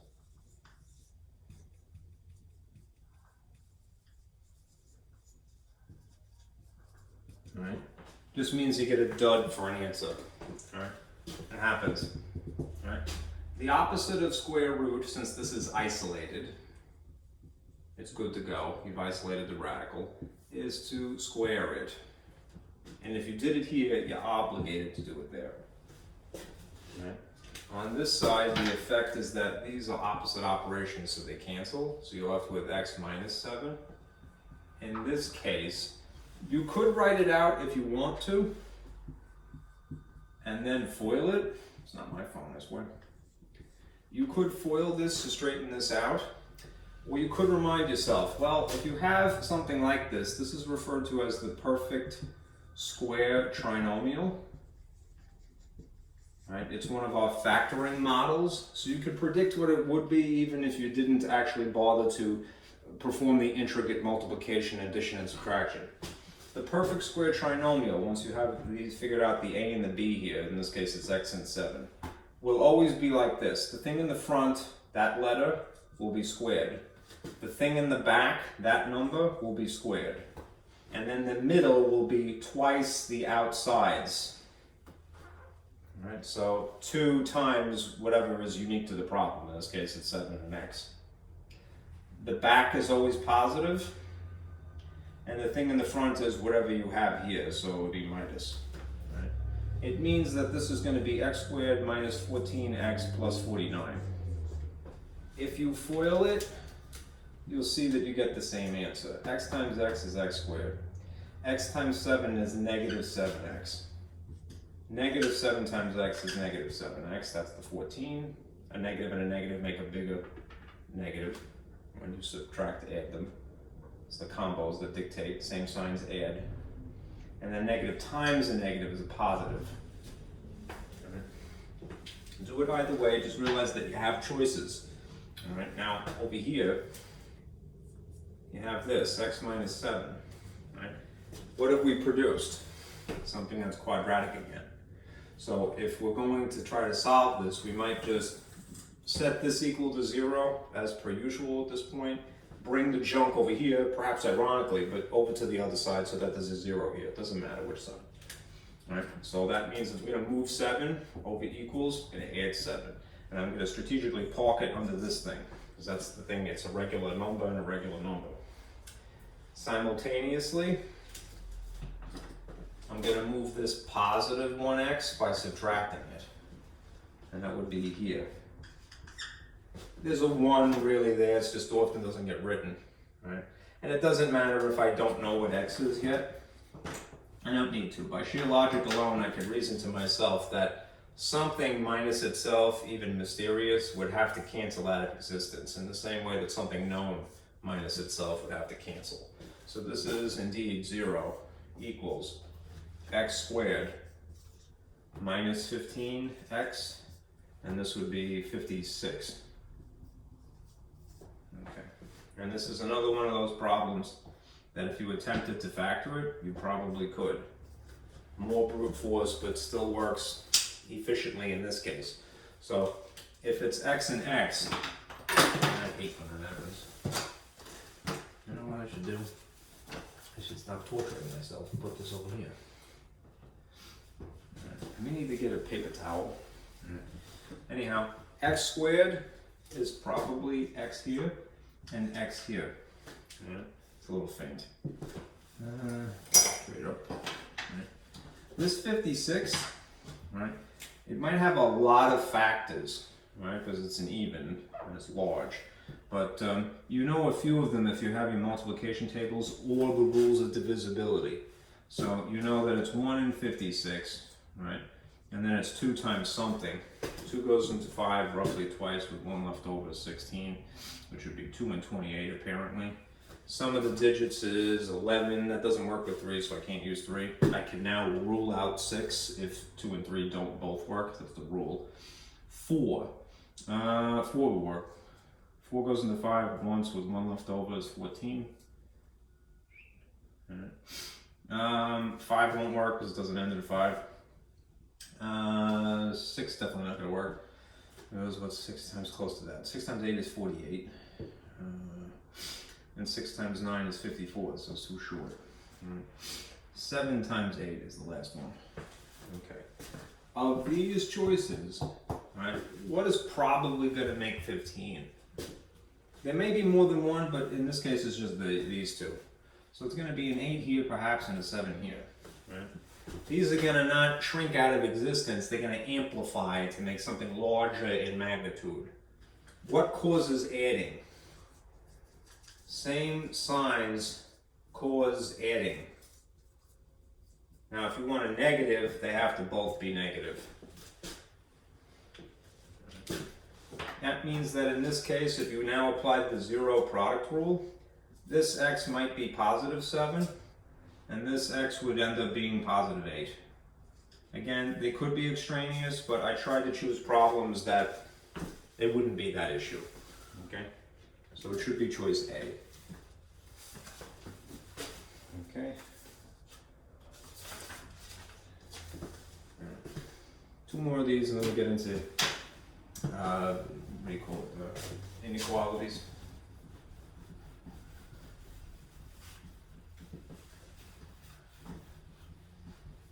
This next problem is more like this type. It's still a radical equation, it's just written in rational notation. Let me get a paper towel.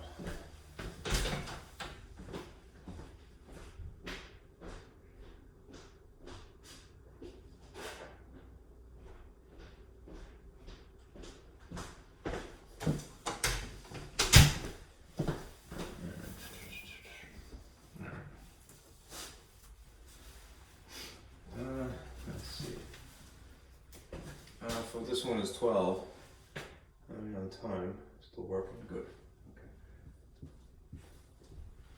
Okay. If it is in parentheses grouped x minus 1, if this is a bit faint, no, I think that's an improvement, is it? It's hard to tell, I'm sorry. X minus 1, it's written because of the way my computer software is 2/3 is /, but this is how it would look, equals 9. Right, now ideally again, you would want to isolate this first. It already is isolated to that type of thing. And now, since this happens to be a radical that's in rational notation, I'm going to raise it to its reciprocal. It's really the opposite operation without consciously thinking of it. So, if I do that here, what's the reciprocal of 2/3? Right? 3/2. I would be obligated to do that here as well. Okay. The effect, when you multiply a fraction times its reciprocal, is that it cancels to 1, essentially. So you have x minus 1 exposed, right? And now you have this. I would now put this back in radical notation. If you have something in rational, a square root, a standard square root, its exponent would be 1/2, right? Which would mean the 1 would technically be here, and the 2 would technically be tucked into the check mark. It's never written, either of those two things, but they could be written that way, and it would be no sin. There is, so I'm going to do that here. This is going to be a square root, right? So you're going to have square root of 9, and technically the 3 would be here. There is, I'm going to remind you now, an alternative way of writing this. From the handout that I gave you a while back. Let's see if that's the one thing. I think it's part of the same packet. Jeez. That packet was filled. Here it is. If it is to your advantage, alright, this is a handout from a while ago. If it isn't convenient to have that number, in this case it's 3, right? Inside the radical, you alternatively could push it to the outside and deal with it after the fact. It's totally legit. Okay. Okay. So in this case, it would be to your advantage, right? Why? Because you don't have to automatically, there's no sin in using your calculator, certainly not in a trig class, but you don't automatically have to go for the calculator. You have to trust yourself that you're smart, right? And that you could be strategic too, right? So if rather than build up a huge radicand here, 9 times 9 times 9, whatever that is, all right? You could push this outside to worry about it later, which means that this is really going to be the square root of 9, easy, and then you'll cube whatever the outcome is. Right? Now granted, it's a radical, so it could be plus or minus. Right? Right? So there's still this x minus 1 here. What's just the square root of 9 by itself? It would be 3, right? Now because it's a square root, it could be plus or minus 3 technically. If it happens to be cubed, right? That means that you would have 3 iterations of positive 3, and then again 3 iterations of negative 3, right? So you're going to get 2 different answers, right? If you did the positive one, you'd have positive 27. If you did the negative one, you'd end up with negative 27. Now when you were manipulating the rest of this, just remember that those 2 situations would arise. So if you, I'm going to write it here. I'm going to now move 1. Just make sure that you account for both of those. So you have plus 1 here, plus 1, plus 1. Cancels. In the case of adding the positives, you get 28. In the case of subtracting negative 27 and positive 1, you're going to get negative 26.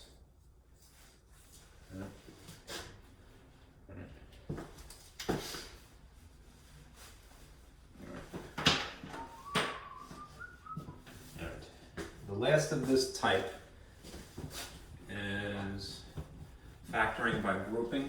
I tend to factor by grouping as part of a more complicated type of thing, AC product pairs in tandem with factoring by grouping. But this is what you would do in any case if you have a 4-term wide polynomial. So if you have, this is, what is it, 13? Yes. Is 13. 2x cubed minus x squared minus 8x plus 4 equals 0. Okay, it's an equation, so we need to factor it. It's set equal to 0. We're going to attempt to factor it. I'm going to just flash this once again, and then I'll stop doing that. On the same handout with the list of factoring techniques.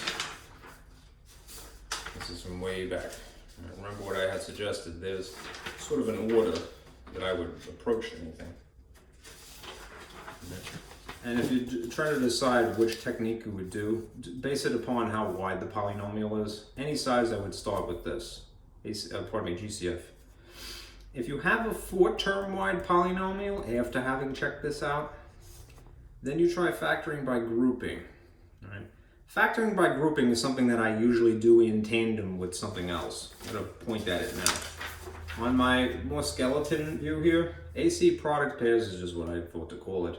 And factoring by grouping. The factoring by grouping is when you have 4 terms. And it really is just paying attention to 2 things simultaneously. So, ironically, when you have to factor something larger than 3 terms, it's easier. Right? Here's how so. Because you really only need to pay attention to 2 things at once. Just pay attention to these 2. If you were trying the earlier method, just to set a good example, Gcf method, the Gcf would be 1 across the board.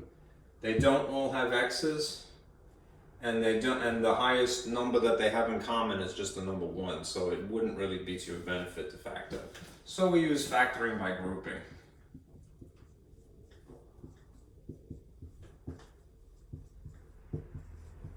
Alright, so you have x squared, and this is 2 terms, so we're going to figure it out.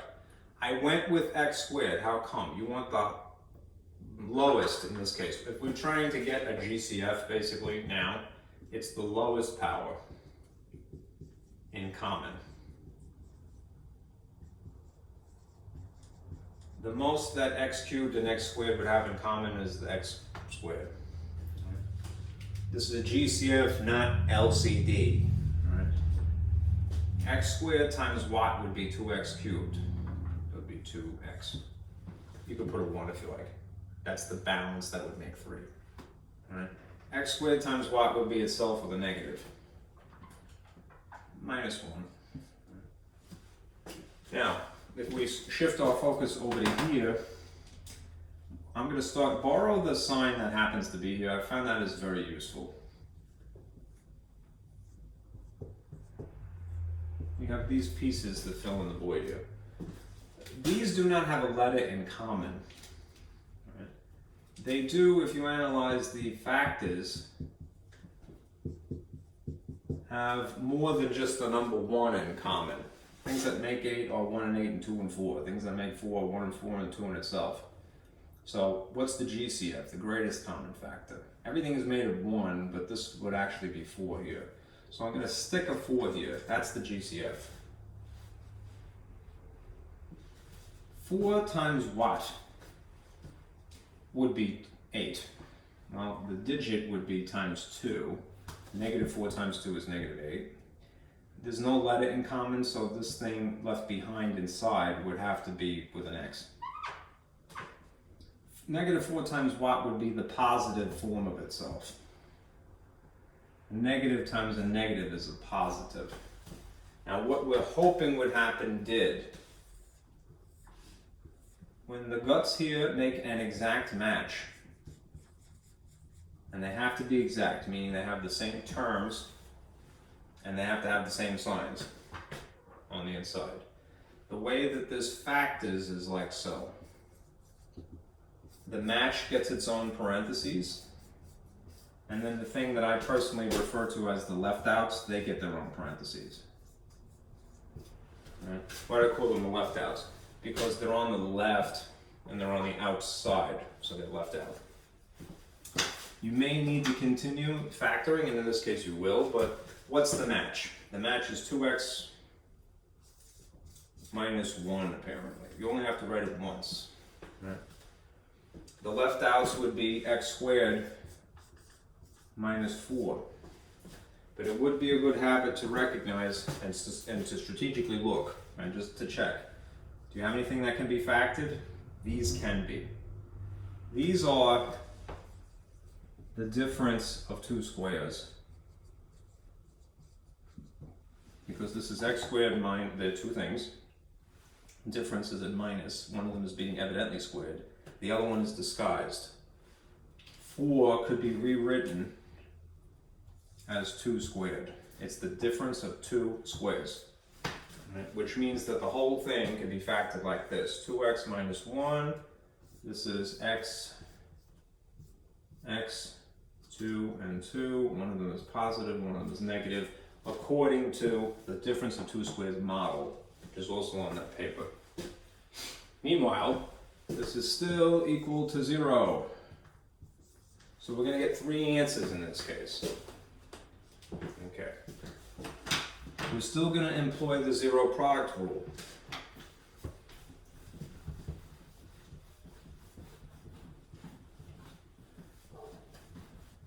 We're still going to employ the zero product rule, which means this chunk by itself, 2x minus 1, could be equal to 0. This chunk by itself, x plus 2, could be equal to 0. And this one, x minus 2, is equal to 0. These two you could probably guess at this point what they are. Right? The other one is two-step.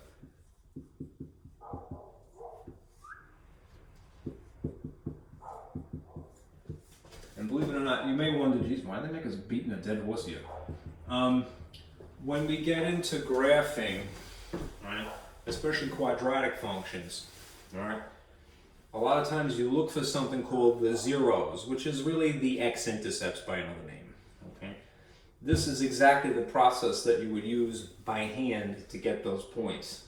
And you want the points because they help you draw the picture, independently of having a calculator, which I know is what we do now, but you'd have a better understanding of something if you could do it by hand. So you move 1 by adding, you divide by 2, and you get x is equal to positive 1/2 in this situation. This one is just subtracting 2. So you get x is equal to negative 2 in this case. And this one you move to by adding. So you have x is equal to positive 2 in this case. You would have, in theory, if this was part of graphing, and it's not, you would have 3 zeros. You'd have a point at negative 1/2 0, a point at negative 2 0, and a point at positive 2 0. That's why it's very important to make sure that a person is relatively comfortable with factoring, because there's stuff that comes after that is dependent upon. You know, it's contingent upon this, I should say. Alright. Now we get into inequalities. Okay. A lot of the same techniques that you just have to draw a picture though also. Now we're on time.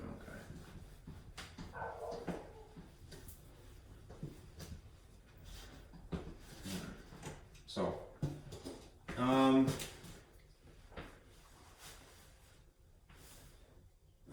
let's see. Write the interval notation for the set. In this case, something started in set builder notation number 14, meaning the work had already been done. If you see something in fancy braces like this, don't get scared. It's a little alien hieroglyphics, but it's discernible. What this means, you don't really need to worry about it, but if you see something in fancy braces, like so, just understand that this is a most formal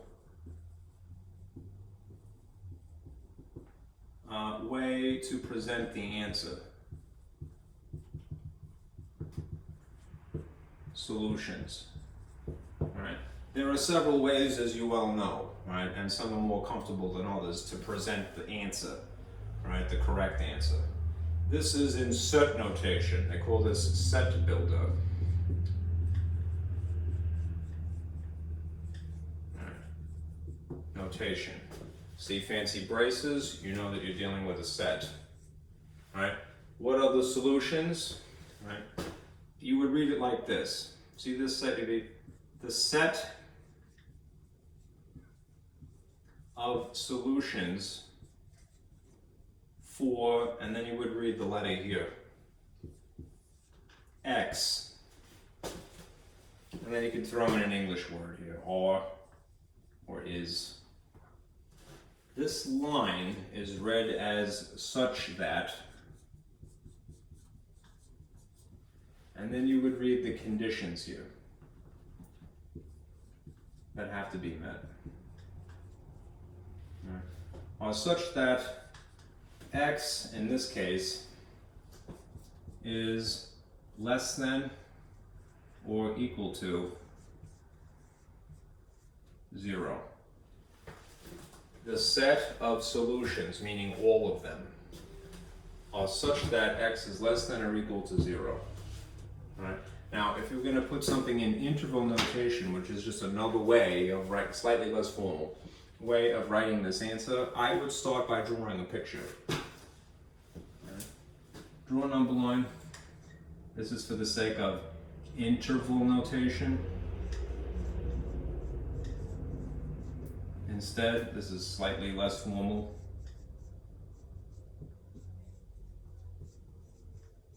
It's more concise, actually. Do a number line, right? The number line would always have 0 and negative infinity and positive infinity, right? Take the number that is unique to the problem. In this case, it's not too creative, right? It's 9, actually, sorry. 9. Put 9 in the appropriate place in relation to 0. That's the reason for 0. It's positive, so it would be on this side, right? Do you have to put the increments in between? I wouldn't. Less is more, right? You just want the essential, right? If you were using the more intuitive, old-fashioned dots and holes, what would equals indicate, right? A dot, for sure. It means included.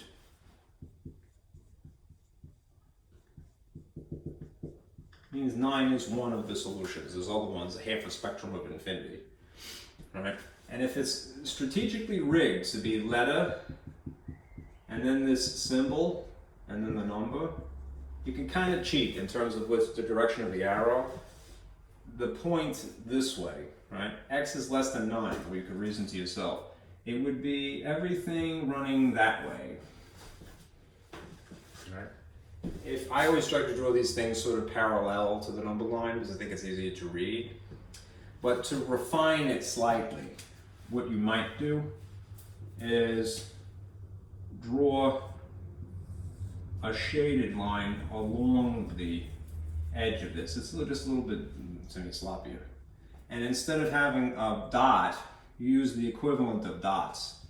Dots would be either a bracket this way or this way.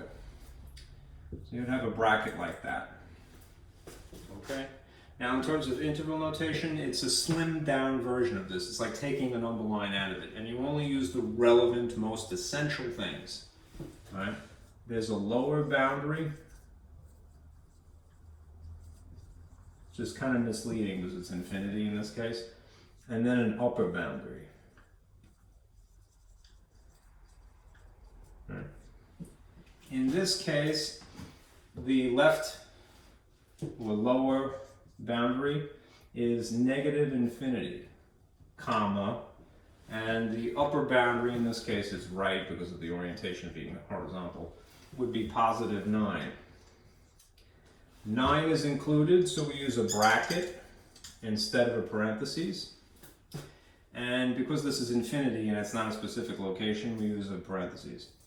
Infinities are, whether positive or negative, are always in parentheses. Right, so this is choice A.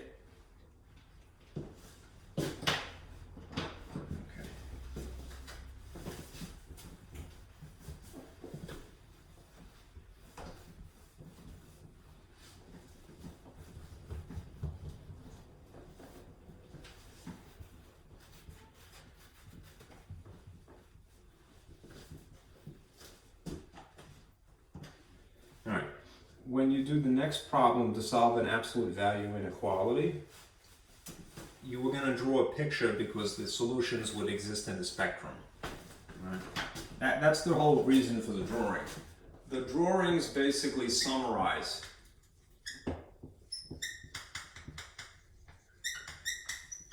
Alright, now that old adage is a picture's worth 1,000 words. It's true. Alright?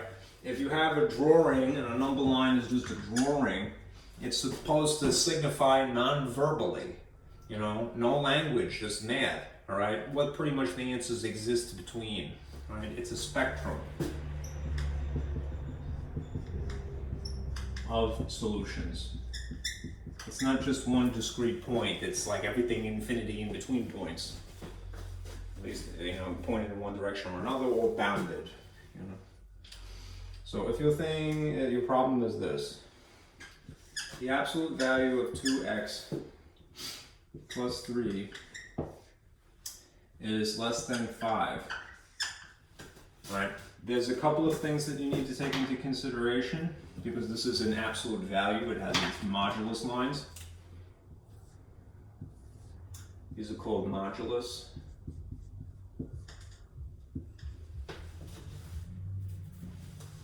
Absolute value modulus lines. Sort of the symbol for that. And this is also simultaneously an inequality because it has that symbol in it. Right. I'm going to put the sort of information you need to think about. When you have an absolute value of something, whatever it is, this could be negative or this could be positive. Right, the guts on the inside. The outcome will be positive, all right? This will be a positive something. But if you're trying to figure out what the letter is, it could be that or that. Okay? That's just when it's an equation, that's an absolute value, all right? When you have something that is basically letter, all right, absolute value, and then something oriented like this, and then a number.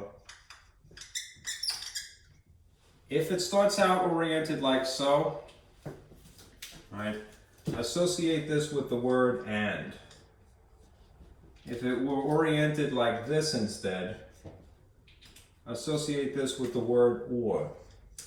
The reason that you want to take the time to do that is because that's going to affect the drawings, right? And is indicative of something called an intersection, at least ideally. Right? Otherwise known as that horseshoe shape, right? Or implies that you have a union, and it's the U shape, right? What's the difference between them? Intersection, we want to consider where there's an overlap, and union is we don't really care if it overlaps or not, we want everything. That's possible. Let's see if that's in the frame. Looks like it's okay, right? I think so. All right. So it started out oriented like this, right? So because we have that, this is an AND problem. Right? So we are concerned with overlap. It's an intersection, hopefully. Right? But we do have to write two of these problems independently of each other. So I'm going to duplicate most of what's there and then show you what the alterations are. If I just duplicate it as it is, nothing really changes, right? It's going to continue to be oriented less than and then positive 5, because that's what it was to begin with. Incidentally, if you see a negative, be suspicious. Right? If it's now positive in the normal conditions, let's consider it when it would be negative 5. We have to make one little adjustment, and that is to flip this the other way. This is still an AND problem. We're just going to figure out what the solutions would be. Right? Then we go through the motions, right? Thankfully, not too much to worry about. As a side note, I'll just put this here for reference. When you're dealing with inequalities, right, you have to flip the symbol whenever you multiply or divide by a negative. Right, that's not going to happen in this case. That could, in theory, be even after you've done all of this adjusting, just to be aware. It's not going to happen in this case, but it is theoretically possible. All right, so I'm going to drag 3 over here by subtraction. These cancel. 2x is oriented as greater. A negative and a negative is a bigger negative. They amplify rather than cancel. So this is negative 8. Divide by 2. You have x is greater than negative 4, and because of the original orientation of this, in this situation, subtract 3. You have one of each sign in this case, because it was positive to begin with. So you're going to just really subtract. This is oriented as positive 2. These cancel. You have 2x, divide by 2. And you have x is less than 1. And you can put a positive if it makes you more comfortable. Okay, now, we are going to make a drawing of this. The reason we're going to make a drawing of this is that you may have noticed, right, there are these choices that are in interval notation. Right, so, and we want to summarize. So,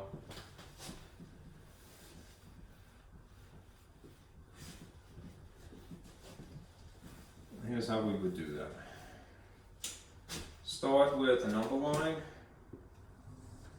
and just to include the essential. There's negative infinity, there's the middle, and then there's positive infinity.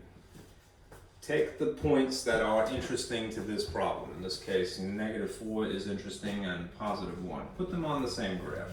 So negative 4 would be appropriately in relation to 0 on the left side. Positive 1 would be on the right side. It doesn't have to be incremented perfectly.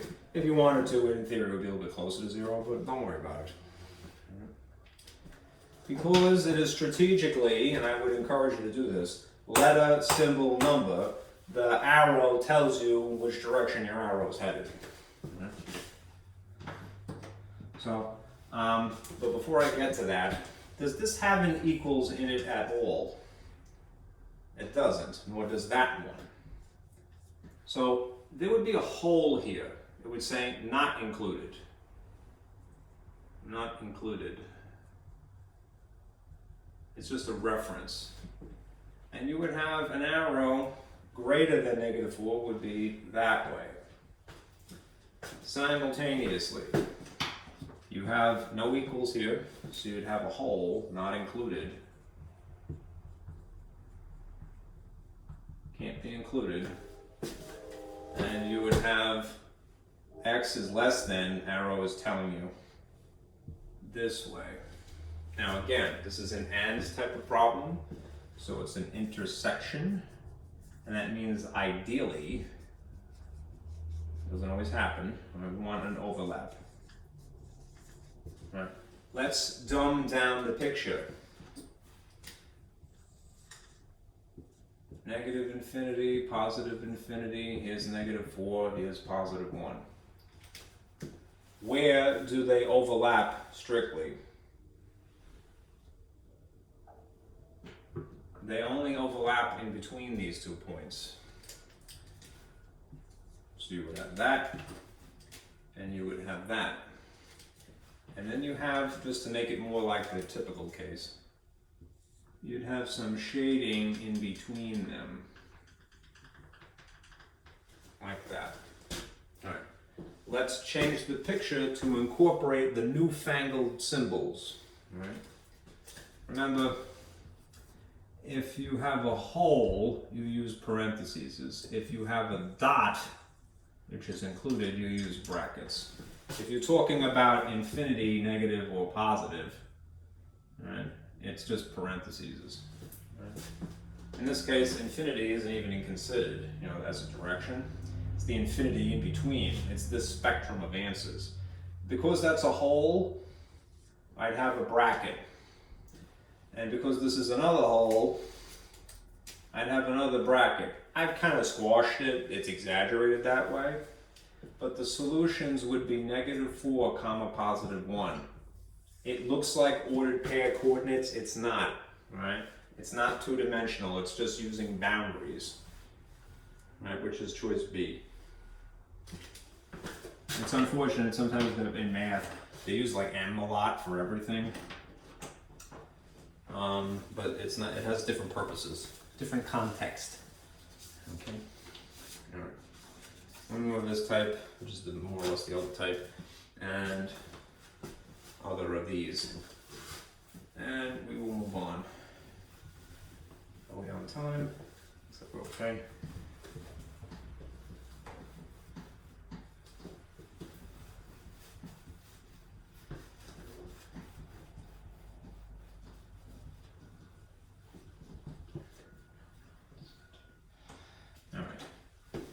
This is a similar problem, but it will basically illustrate the other type of these. Yeah, that's schmutz there. You have this 3x minus 2, right? 4. Okay. Now, again, because it has absolute value modulus lines, we're going to have to make 2 of these. So I'm going to include all of the features that are there without the symbol or maybe one of the signs. So I'm going to have 3x minus 2 and then a number 4 somehow. And then 3x minus 2 and then the number 4 somehow. All right. Let's just duplicate what was there pretty much. So if it was already oriented like that, I'm just going to put that here. And this would be a positive, so that's a positive. All right. If I now have accounted for that situation, I have to consider the opposite situation, which is if this is negative, it would be flipped like so. Okay. Now, because of the original orientation being greater rather than less, right? This is the OR type because of this being like so. Here's the variable, here's the symbol, here's the number. So you're going to put OR in here, right? In terms of a graph, overlap is irrelevant. It could happen, it could not happen, we don't care. All right, we want everything. This is a union. All right. So we're going to go through the motions, 2 tables here. All right. Start by moving 2 by adding. Cancels. 3x is oriented as less than or equal to 1 of each. If you have 1 of each, you subtract them, you get a -2 in this case. Divide by 3. You have x is less than or equal to -2/3. A crummy number, but it's okay. It's still legit. All right. Move 2 by adding. 3x is greater than or equal to. Same signs, add them and get a positive on top of it, +6. Divide by 3. So you have this. X is greater than or equal to +2. And it's this or that because of the original symbol's orientation. So again, draw a picture to summarize. A picture's worth 1,000 words, and it will help you get the intervals. So I'm going to put that above here.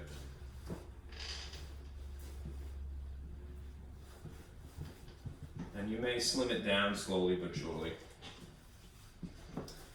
You start with a number line and include the essential. You may end up not needing all of it, but that's what you would have. Okay?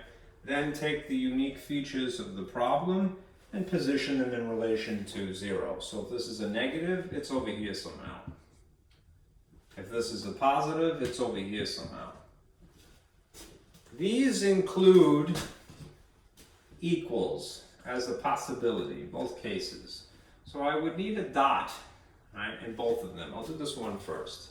Since this is nicely written as letter, this symbol, and then the number, this arrow would be pointing this way without really thinking about it. Or you could just reason it through. Where are things that are smaller, if that is less than -2/3, it would be that way. This over here is still equals, so it would still be a dot.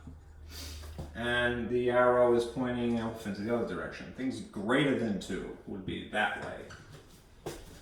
Now, if again I adjust this to just include the essential. -2/3, +2, positive infinity. I like 0, I'm going to stick it in there. There would be a spectrum using the newfangled symbol, bracket here, and then an arrow running this way. And then just to make it more colorful, I'll use the other color. All right. There would be a bracket for inclusion and an arrow running this way. Okay. Now what you get in terms of the answers are 2 intervals and a gap in between them. If the whole point of this exercise is to figure out, hey, where are the answers? They exist in 2 places, basically. 2 spectra. All right, not just one definitive place. That would be great. That would be an equation, right? But it's an inequality, so it's more vague. This spectrum of answers is from here to there. This spectrum of answers is from here to here, bracket, parentheses. And then there's a hole in between. And because we're talking about a union and we have to include everything that is possible, we put a U in between them, which is choice D. Okay? You get the hang of it after a while. All right. Now we get into functions, which is chapter 3.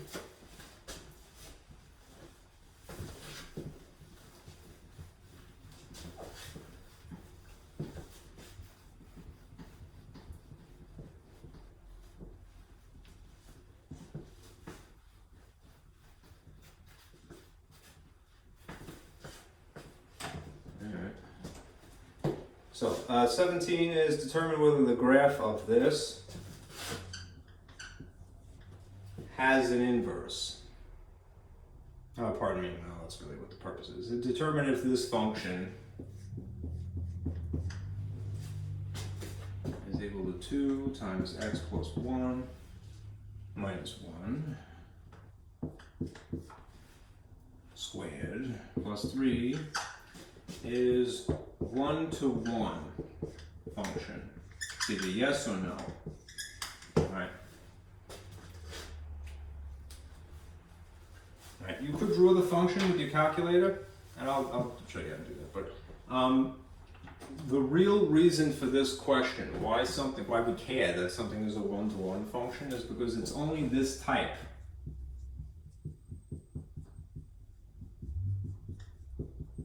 Have inverses, and you know inverses are relevant towards the end of the chapter. Right. Now, how can you tell visually that it's a 1-to-1 function? A 1-to-1 function would pass 2 tests.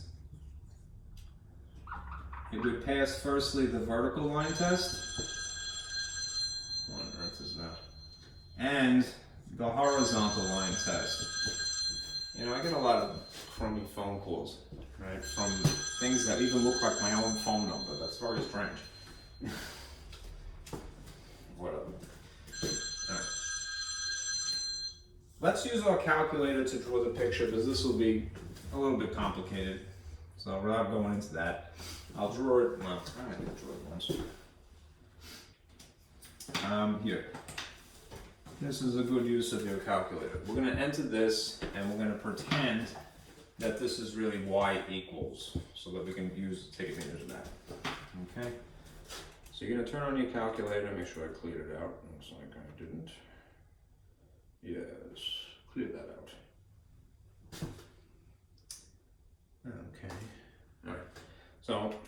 you have your calculator, go to y equals, hopefully it's blank. If it's not blank, delete out what is there. Make sure these plots are not highlighted.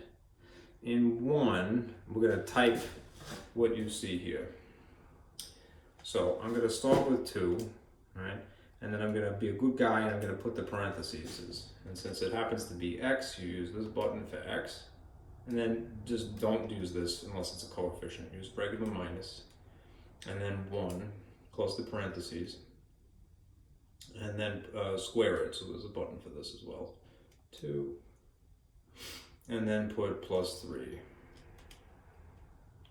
Okay, now if I've done that correctly, it should graph.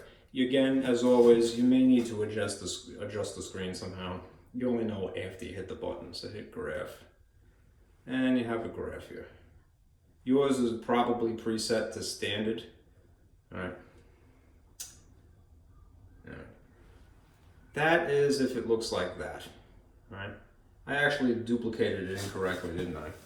Right, because it was negative.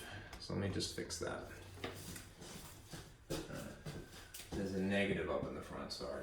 What that does is it flips it upside down. So I'm gonna go back here. I'm gonna hit second and then delete to squeak a negative in here. I'm gonna use this button. There you go. All right, and I could scoot on out of there. All right, notice how it changes. It's vertically reflected, right? All right. Now, you see something that behaves like a parabola. If you need it, let's just say hypothetically it looked like this. If it was in Z standard, you might not get as satisfying a drawing, although that's actually pretty good. But you get, as long as you see something, right? If you need to, hit zoom. You can tinker with the zoom in and out. Just realize that once you press that, you have to hit the enter button a second time. All right, I don't have a middle finger tip. That's why my finger looks like that, sorry. All right, anyhow, there's no need to zoom in this case. Here you have an upside down parabola, essentially. All right, which makes sense because what is it? Degree 2, all right? If it looks like this, all right, let's try out the vertical and horizontal line test. One-to-one functions pass both. I'll do it twice, just not to make too much of a mess. If I drew vertical lines through this, it should have no more than one intersection.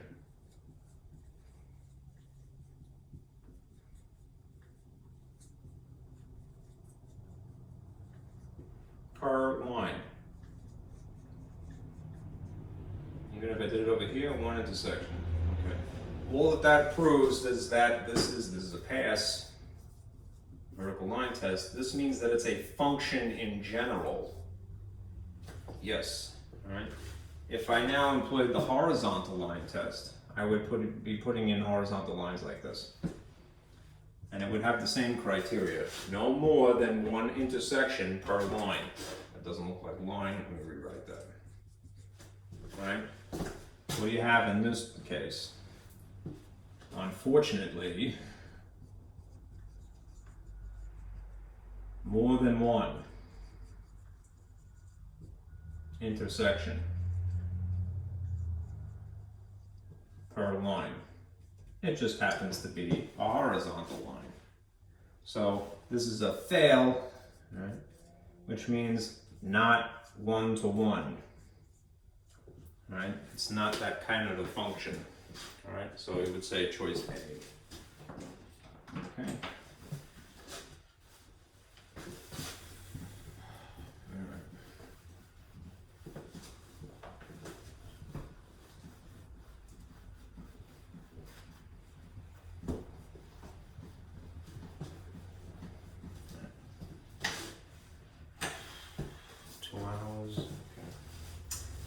Now we're going to evaluate a function. When you evaluate a function, you're just plugging in a given value. So if you have this as a function, this is 18. X, function of x is equal to negative 3x squared. All right. plus 2 for f negative 2. Right. When you see a number put in place of where there's normally the variable, the input, that means that this is the input in place of x. So when you go to evaluate this, and there is, I think, a second letter, yes there is, x there. Alright. What you have to do to evaluate is to put a negative 2 in those respective places, right, and follow the order of operations, because you're just dealing with one side of an equation. So do the squaring first. This is negative 3 times 4 plus 2 times negative 2. Do this multiplication first only for the reason because it's on the left. This is negative 12 plus 2 times negative 2. Now do this, negative 12 minus 4. And then what you end up with here is negative 16. This function evaluated using this input is equal to negative 16, which is C.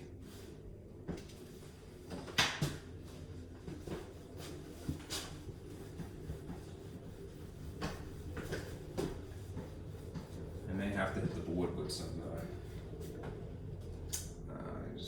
alcohol because it's not really cleaning it very well. It's getting darker and darker. Alright, let's see. Here's 19. 19 is find the average rate of change. Alright, just to remind you, right, there's two types of slopes basically. There's the regular, and then there's the type that's for curves. Right, line. And this is the slope formula, y2 minus y1 over x2 minus x1. Right. When you're dealing with curves, this is the formula. We don't call it y and y, we call it functions. Right? And we can say that this is a secant line. SEC means secant, as opposed to a tangent line. Right? The function evaluated at x2 minus the function evaluated at x1 sitting on top of x2 minus x1. Notice that the x's are still the same. Does that make it easy to see? I don't think it does. Okay. Alright, so if you have, and they just call this, instead of calling it slope, they call it an average rate of change. It means slope, right, for curves. Right? The average rate of change, particularly for curves, will change depending upon where your endpoints are. So depending upon what the inputs essentially are, you will get different answers. Now for this particular problem, this is the function given to you. 3 minus 2x squared, and it's all botchkaloo, look at this. It's not even descending order, it's sloppy, right? Right? On this interval.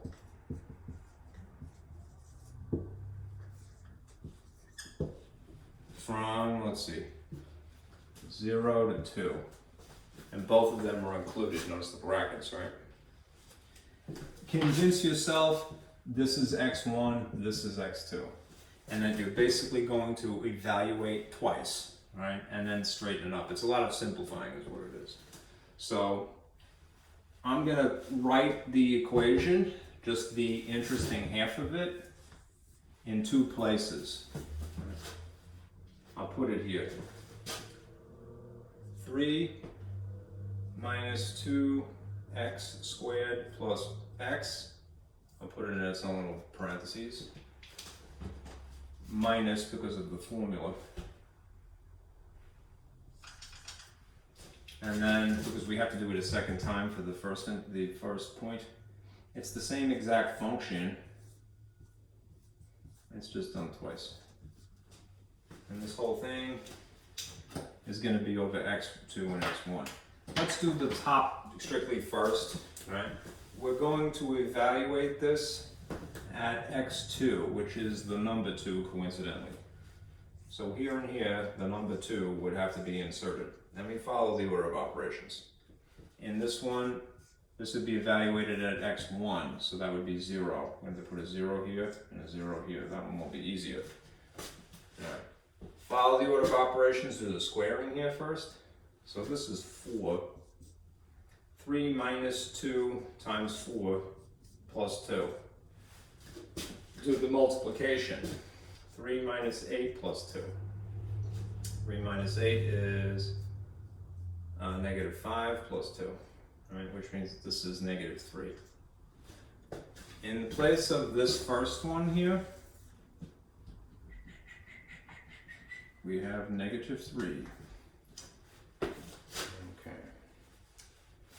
Now if you do this one, it's much easier because there's a 0 here, so we can ignore it. 0 squared is 0. 0 times 2 would cancel out of existence, and then it's just regular 3. But it's regular 3 in a parentheses and a minus next to it. So this is going to be minus another 3. Okay? Now if I substitute the x values just by themselves in the formula, it's 2 minus 0. Right. Which means that this would reduce as such. A negative and a negative is a bigger negative. One of each, the same signs, they amplify rather than shrink out of existence, so you get a bigger negative. 2 minus 0 is just 2. It's technically a positive. When you divide, the multiplication division rules of signs take over. One of each just means that you have a negative answer. 6 divided by 2 is 3. That means that the slope of this curve between these points is negative 3, which is D.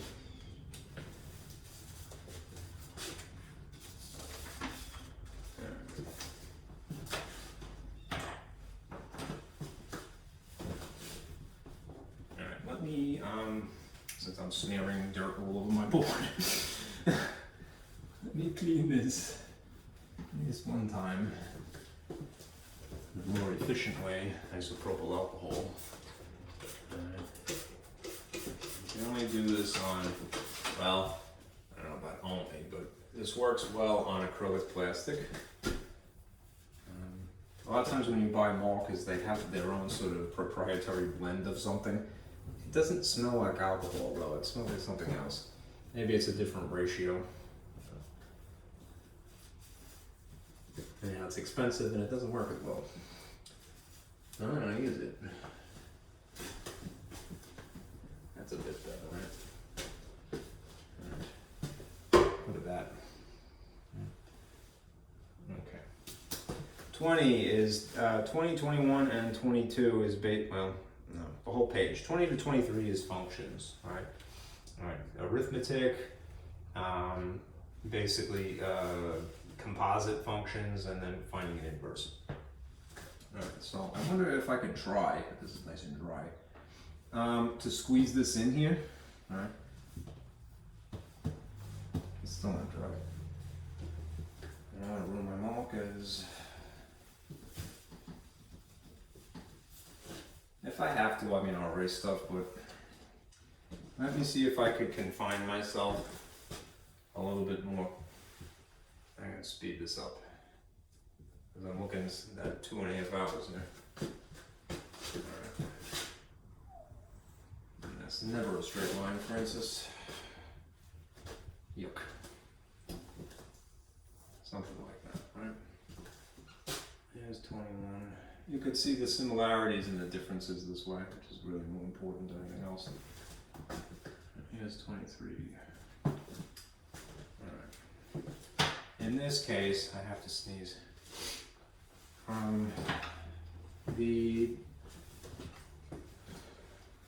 have to sneeze and it just doesn't come. Pardon me. That's one advantage. No corona here, right? Not telecorona, right? I don't have corona, thank God, you know, and I hope nobody else does either, but whenever I sneeze, I get like, you know, even if you're wearing a mask and you're at ShopRite and you're buying Tide or whatever, you're like, oh no, people are gonna worry. You know, I don't want to create a panic. Here's the function, here's x plus 4, alright, f. And the g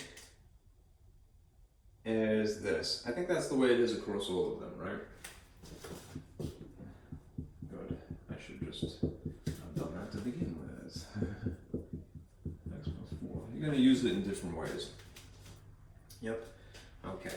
The g function, which is just a second function, is 2x squared plus 4x.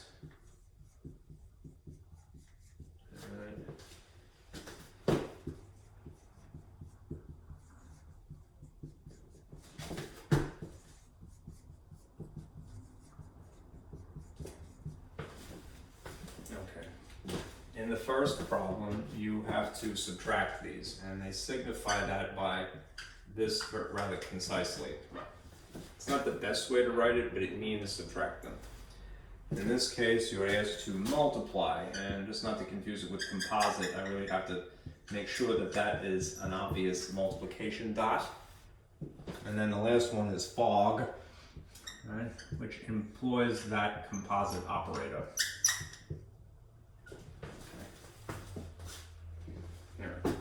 Now, provided I duplicated this correctly, and when you subtract them, the order is important. Okay? What this really means is that you have the first function minus the second function. When you have a situation like this, you have the first function times the second function, right? Which is usually just going to be like two parentheses put up against one another. When you have something like this, it's a little counterintuitive. This means G inside F.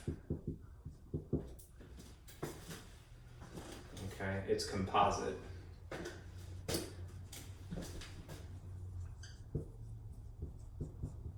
This is multiplication, and this is subtraction. So, write these things next to each other, and you technically should put the blue thing in front. I'm going to put it in its own little pocket for right now. It's parentheses, just because it's a good habit. It's probably not necessary for the first one, but hey, I wouldn't want to encourage you to do something that's not safe. So 2x squared plus 4x. When you're doing a subtraction problem, it really is quite imperative that you put parentheses here, because you have to remind yourself, if it's two terms, they're both being affected by the negative, this minus here. Which means that you end up with this, right? The x plus 4 that was there, times negative 2x, squared times negative 4x. Well, it'll be minus 4x. You should try to simplify. So if there are like terms, in this case there is a like term here, and a like term here, you will bond them together by adding or subtracting. This is 1x positive. 1 minus 4. Means that this is going to be negative 3 with an x attached to it. Then there's the things sitting around it. 2x, negative 2x squared, it should be in the front, at least if this is good etiquette, pinky in the air. And then there's this plus 4 here. This is your answer. Alright, which is b, negative 2x squared minus 3x plus 4. If you take those same two things and you multiply them, remember, if it's multiplication, I would still use parentheses, just the interesting halves of these, but there's no symbol necessary. You don't have to put a dot in between them. Right? You more or less bunch them together. So it will look like this. Right? And then you FOIL it.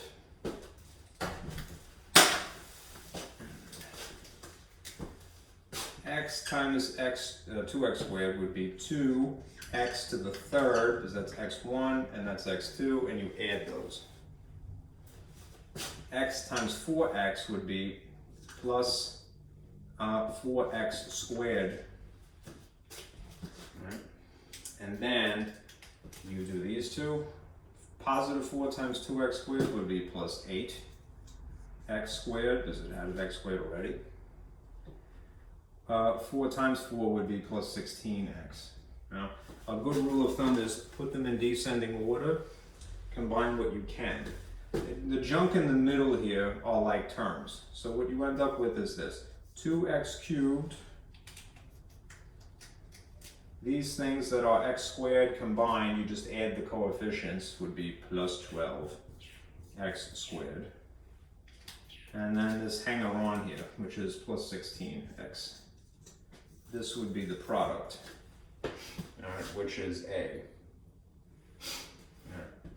Now, if you have a composite that is the F in the front, fog, as opposed to goth, you know, which I think is funny, it means that G is inside of F.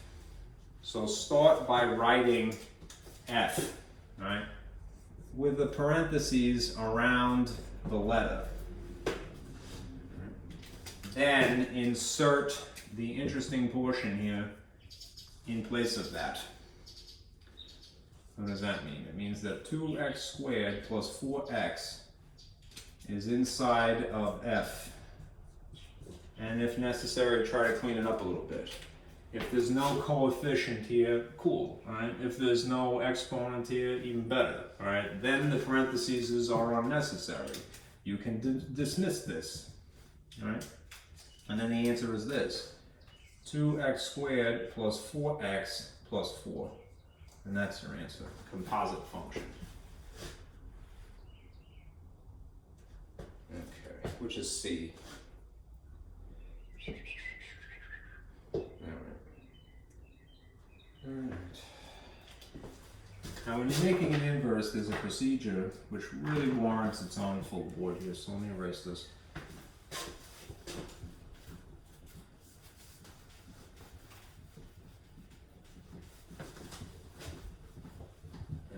Is starting to linger.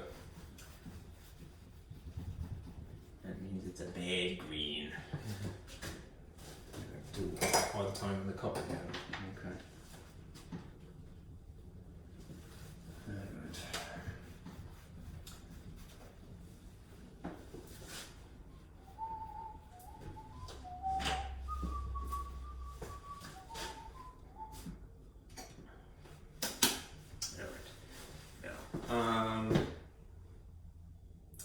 If you find the inverse of these two functions, well, no, pardon me, the inverse of just a given function. All right, here's 23. That writes nice. The given function is f of x is equal to 3x plus 2. And here's more or less the procedure that you have to find. Really, you should start by verifying that it's 1 to 1. Right? You can tell kind of by staring at it, what type of problem it is, right? Well, you could use your calculator, right?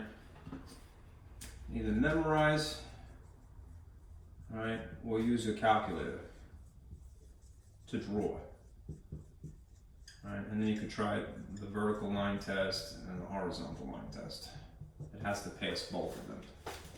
This is something that is a linear equation. So if you did it by hand, right, it would look like so.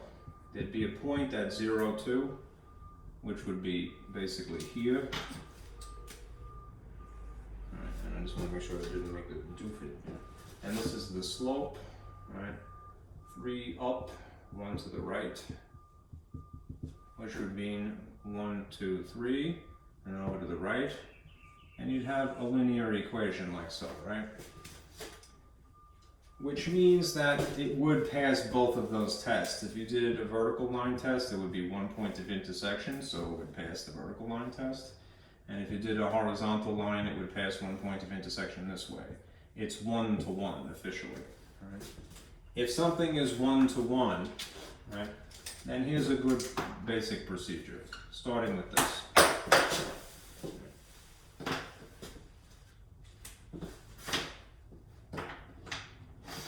Now, replace f of x, the function notation, with just y. So you're going to start by calling this y equals 3x plus 2.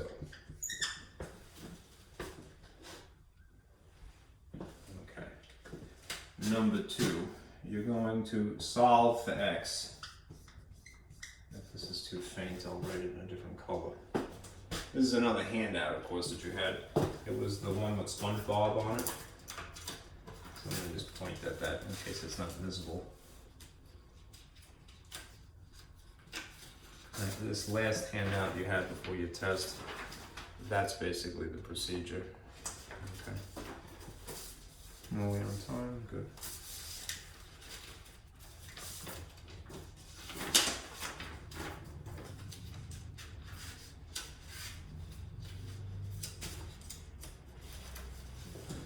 Okay, don't lose it. I'm sorry, I don't have a table here, so I have to be very careful.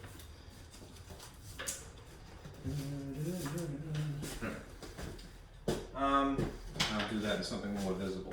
If you solve for x, that means you have to rearrange stuff around it. So I'm going to start by moving 2 via subtraction. I can't combine y and 2, but I could write them next to each other, and that would technically be the way it should be. All right, now there happens to be a 3x here. And I'm going to divide by 3 to move the 3. And I would have this. X is equal to y minus 2 over 3. Right. The next thing is that you're going to swap. I don't like the way this is writing. Swap x's and y's. Which means that where there is an x, now put a y, ironically. And where there is a y, put an x. And then there's still the stuff around it.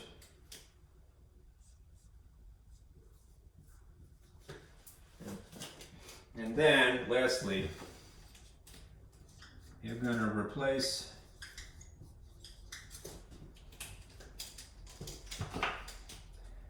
y with the function notation for an inverse.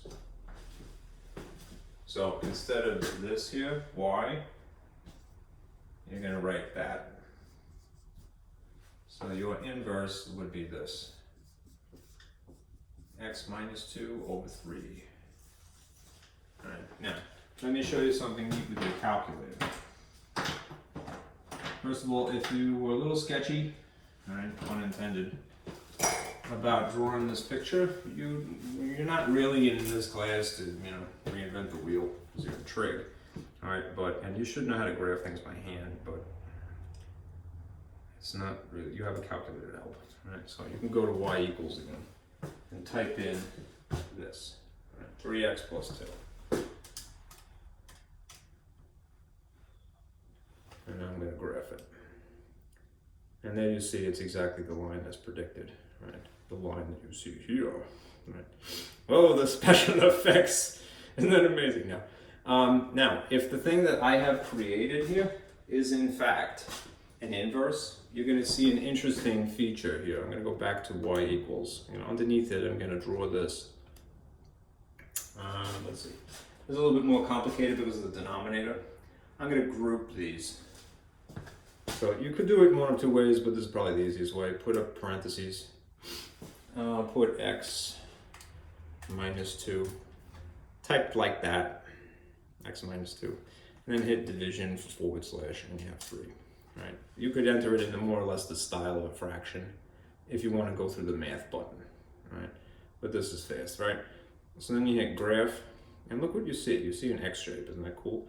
But it may not be obvious yet because unfortunately the screen is slightly distorted. So I'm going to do one more adjustment. If you hit zoom and then you go to z square, which is choice number 5, it's going to make the picture, the increments of your axes perfect squares. All right, it's more rectangular right now.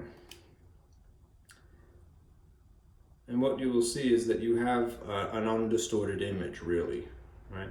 Now, if these are inverses, they would be symmetrical, right? And how you could tell visually is like so. I'm going to put down here a third equation, which is about which it should be symmetrical. Y equals x only. That diagonal line. It's like the hinge, if you will, or the mirror.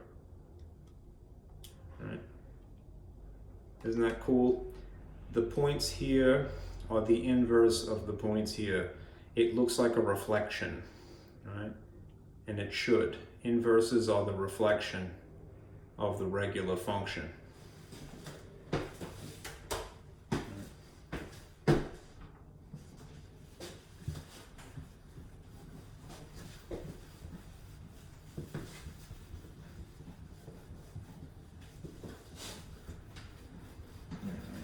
Unfortunately, that green is terrible.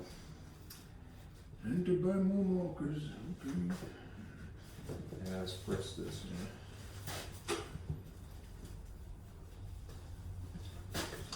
Having a small board, unfortunately, is a home instruction, right? Makes it difficult because you have to keep erasing the same surface over and over again. Believe it or not, even when we're in a regular classroom, I like writing on a whiteboard because you could be a little bit more specific about things with colors, right? Taking the caps on and off, which you have to do because they dry out, wastes a lot of time. I took the same class, one on chalkboard and one on marker board, same day, and I barely finished the one on marker board because I keep having to do this. It just builds up after a while. Okay. All right, now last two, 24 and 25. These are more theory, all right? 24 is determine if the function, and this is the function, is even, odd, or neither.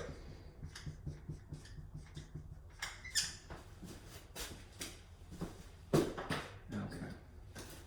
Even means that something has horizontal symmetry.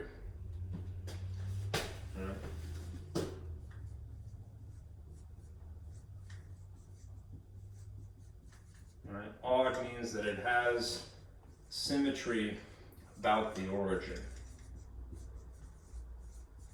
which means basically reflected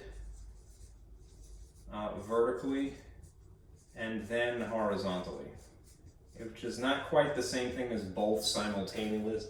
It's not simultaneously that's another category, right? But it's doing one thing and then the other, all right? Neither means it just is, it's neither of these two things, all right? The classic example of something that is an even function that has horizontal symmetry is something like y equals x squared, all right? And if you drew a parabola, which is what this would produce, here's what a parabola would look like, right? Based upon this being x2. Horizontal symmetry would mean that if you spun this thing around, and as you took this and you put this here, put that there, it would look the same before and after. All right? Or you could say that this is like a mirror in between them, if you had like a revolving door.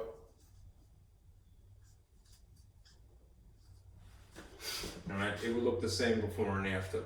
Right? If something has symmetry about the origin, the example that is the classic example of that would be something like y equals x cubed. Right? And here's a picture of that. Let's see if that's in the frame, right? It's the staying alive, sort of stroke victim, unfortunately, parabola that is drooping on one side like that. You would have to vertically reflect it and then horizontally reflect it. I think you can get away with doing it the other way, it shouldn't matter, but let's just say that you went like this. Let's put this point down here, that's vertically reflecting something, so that it would look like that. All right? Doesn't look the same yet, all right? But if I then follow through with the horizontal, that is taking this point now and putting it back there, moving it this way, moving this way, you'd see that it basically is the same picture, right, after, all right? That's an odd function, notice the degree as well, all right? If it's neither, it doesn't meet either of these conditions, it doesn't reflect, all right? I think square root is the example that we use for that. Anyhow, this is, if it's just 1 over x squared, it's the reciprocal function. It's good to know by heart, but you do have a reference, which is a form of rational. It's the dumbed down version of a rational equation, if you will. The way that that looks is like this. And you could use the calculator, there's no sin in that. All right. The function would start out looking like this. It's kind of interesting for that reason, because it's unique. All right. It doesn't have x and y intercepts unless there's some other feature. All right. It has famously asymptotes, which again, that's really chapter 5, but it's kind of an imaginary boundary this way and this way. It has asymptotes. All right. Anyhow, let's see if it looks okay just doing one and then the other. All right. If I were to vertically reflect this, all right, this point here would be down here, and this point here would be here. And I'd have this picture instead. This point would be here, and this point would be there. It's similar, right? But it doesn't look the same quite yet. That's just reflecting something over this hinge, if you will. All right? If I then went through, followed through and did a horizontal reflection, I would take this red point and now put it there, and now this blue point, this point here, and put it here, and now I'd finally have that. All right. And then this one would go here, and this one would go here, and I'd have that, and then it would basically be okay. All right. There's a formula that you could use, but if you give it a picture, I mean, it works just as well. All right. Let me just refer to that so you have that as a reference. All right.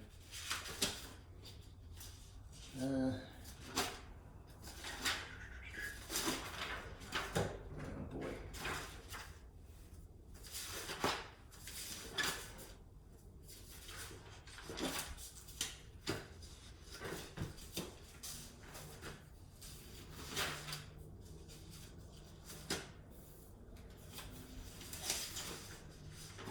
So I'm fishing a bit right now.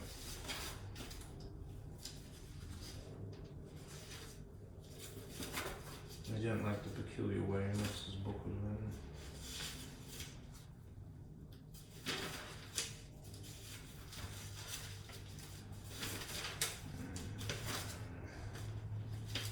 I'm gonna find it when I'm not looking for it. It's the way it is.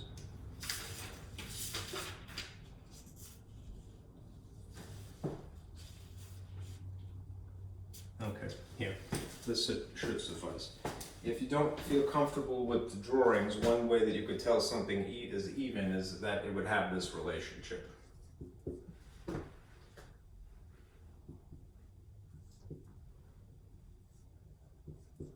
If you change the inputs to negatives, all of the inputs, right? Input negative, all right? It should produce the same result numerically, algebraically. If something is odd, you have two steps. The function would have to have an extra little negative here. So you have a negative here and a negative there. And you would get the same numerical answer either way. Okay, I like the drawing personally, and of course, even if you didn't know that that's the function the way it looked, you could, of course, use your calculator. So I like to do that. Here is, to set it as such, I'm going to move it up first of all. If you want to put something in this sort of intuitive fashion that is like an obvious top and an obvious bottom, there's two ways to go about it. I like the math button. Math, scroll over to num, go down the list, you see n/d, and you would choose that. Alternatively, if you hit this green alpha, and I'm going to say function 1 here, you get a menu that does the same thing. Enter. Now you see you have an obvious top and an obvious bottom. I'm just going to put 1 here, and I'm going to put X underneath it, and I'm going to graph it. And then you see it. Right? It's not really cool, like, look how far away it is. If you need to, again, adjust the screen, let's try to zoom in, so 2. That's a little bit more satisfying. Right? Notice that it doesn't go through the origin. Virtually all of the other pictures do. But it goes through the points 1, 1, and -1, -1. You could verify by hitting trace. and then type in 1 here. Enter. 1, 1. That's that point on the graph. -1 as well. -1, -1. Right. If it's completely unmolested, there's no extra features, right, it should look like that. Anyhow, to answer the question, is it odd, even, or neither? Because it has symmetry, after having done both of those alterations, and you could verify algebraically like this, it would be an odd function. It's odd, which is A. Both would mean that it has to be simultaneous, all right? If something were both, there's only one example, all right? It's y equals 0. This is the only one that is both simultaneously. Okay.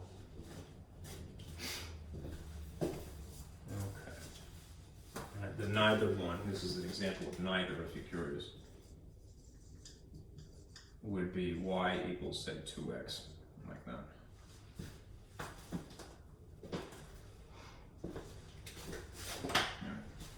Here's the last thing. It's a review of transformations. It's just a description. You, again, could use your calculator, but it is good to know what the job is of each of the parts. So I'll just go through the model firstly. All right. We're going to have a model that looks like this. This is for transformations.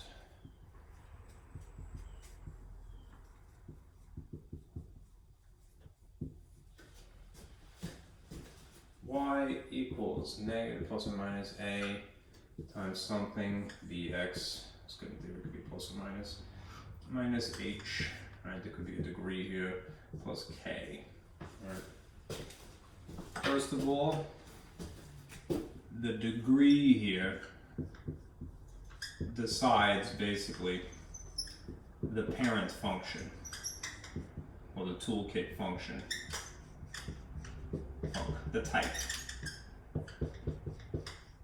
So if you saw squared, it would be a parabola. Right. If you saw 3, it would be cubic. If you saw, in theory, a half, it would really be square root around this stuff here. All right. And that, or in the theory, the one that you have is absolute value lines, which would be in place of that. All right. Now, what is sitting in this position decides whether something is vertically stretched or compressed. Right. What is sitting here decides whether something is horizontally stretched or compressed.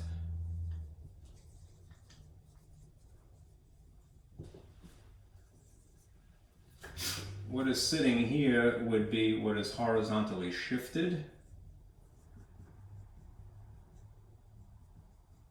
And what is sitting here would decide what is vertically shifted.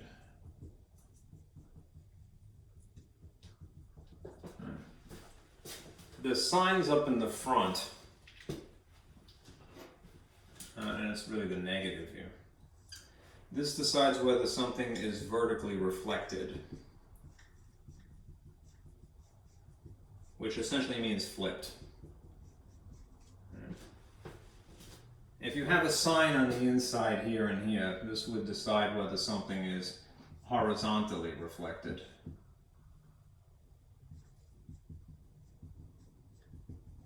Okay.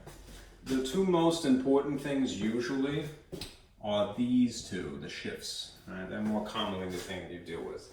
And just bear in mind, it's this one that is counterintuitive. Meaning that if you had to write a coordinate using these two things, and it's usually a vertex, you know, or it's something like an inflection point, it would be h and then k.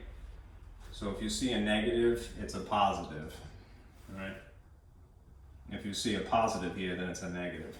It's counterintuitive for the h. All right. Now, in the problem that you have, you just have to describe it, and I would in this case just, you could make a calculator draw the picture. All right, but let's see. All right. This is the actual problem for 25. You have this function, and it is equal to -2, the absolute value of x minus 1, close the absolute value, plus 3. Basically, get in the habit of superimposing what's given to you on the model and see if it has those jobs fulfilled, right? Sometimes it doesn't have anything, all right? A couple of things you could notice right off the bat. There's no obvious number in front of x, so you don't have to worry about a horizontal stretch or compression at all. There's no change in signs. This isn't there, it's just the letter x, so don't worry about that, all right? It does have a horizontal shift, and it does have a vertical shift. Right. In addition to that, it has this negative sign, which means that there's a vertical reflection. And then there's whether it's a stretch or a compression, right? If your value here, A, is greater than 1, it's a stretch.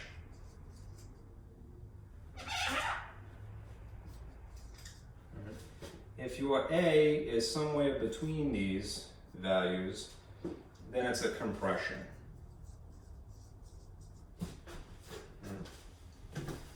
There was a sheet a while ago, I'll point to it, that summarized a lot of this in the video. All right, I just want to point to something else. Save that. Okay. I had given you a sheet that basically looks like this. I'm writing on my book, don't do that. Okay. That summarizes this information. Okay. All right. It's a little bit backwards. You don't have to worry about B, but if B were greater than 1, that would be ironically a compression instead. Right? And if B was somewhere in between 1 and 0, it would be a stretch. So it's backwards basically.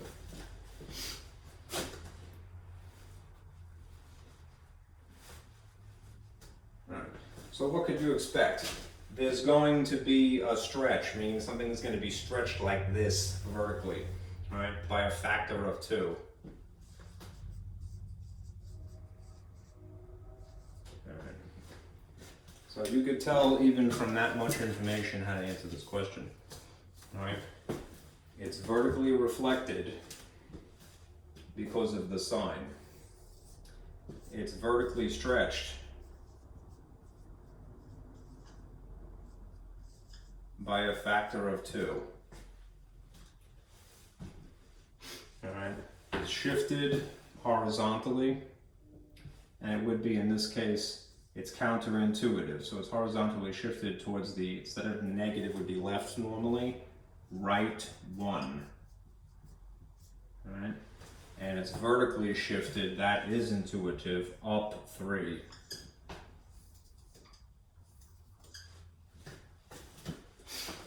Okay, which is choice D. All right, let me leave it at that. All right, thank you guys for sticking with me for 3 hours. Like I said, you do not have to submit anything to me. I really just want you to try to do these problems yourselves because of the experience, right? This is a summary of what is important, I think. All right, and I make the final. All right.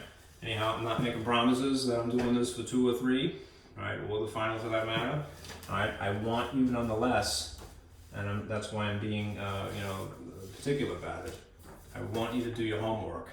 All right, it's worth more points on purpose because I can't proctor something in person. All right, perhaps between now and test number 2. All right, I will figure out a way to proctor, or maybe they'll change the semester. We could meet again. All right. Well, we don't know, and I'm not making promises. So just do that, all right, for the sake of experience, and do your homework, all right? You have section 3.5 that was due today, and you have 3.4 and 3.7, okay? Be careful out there.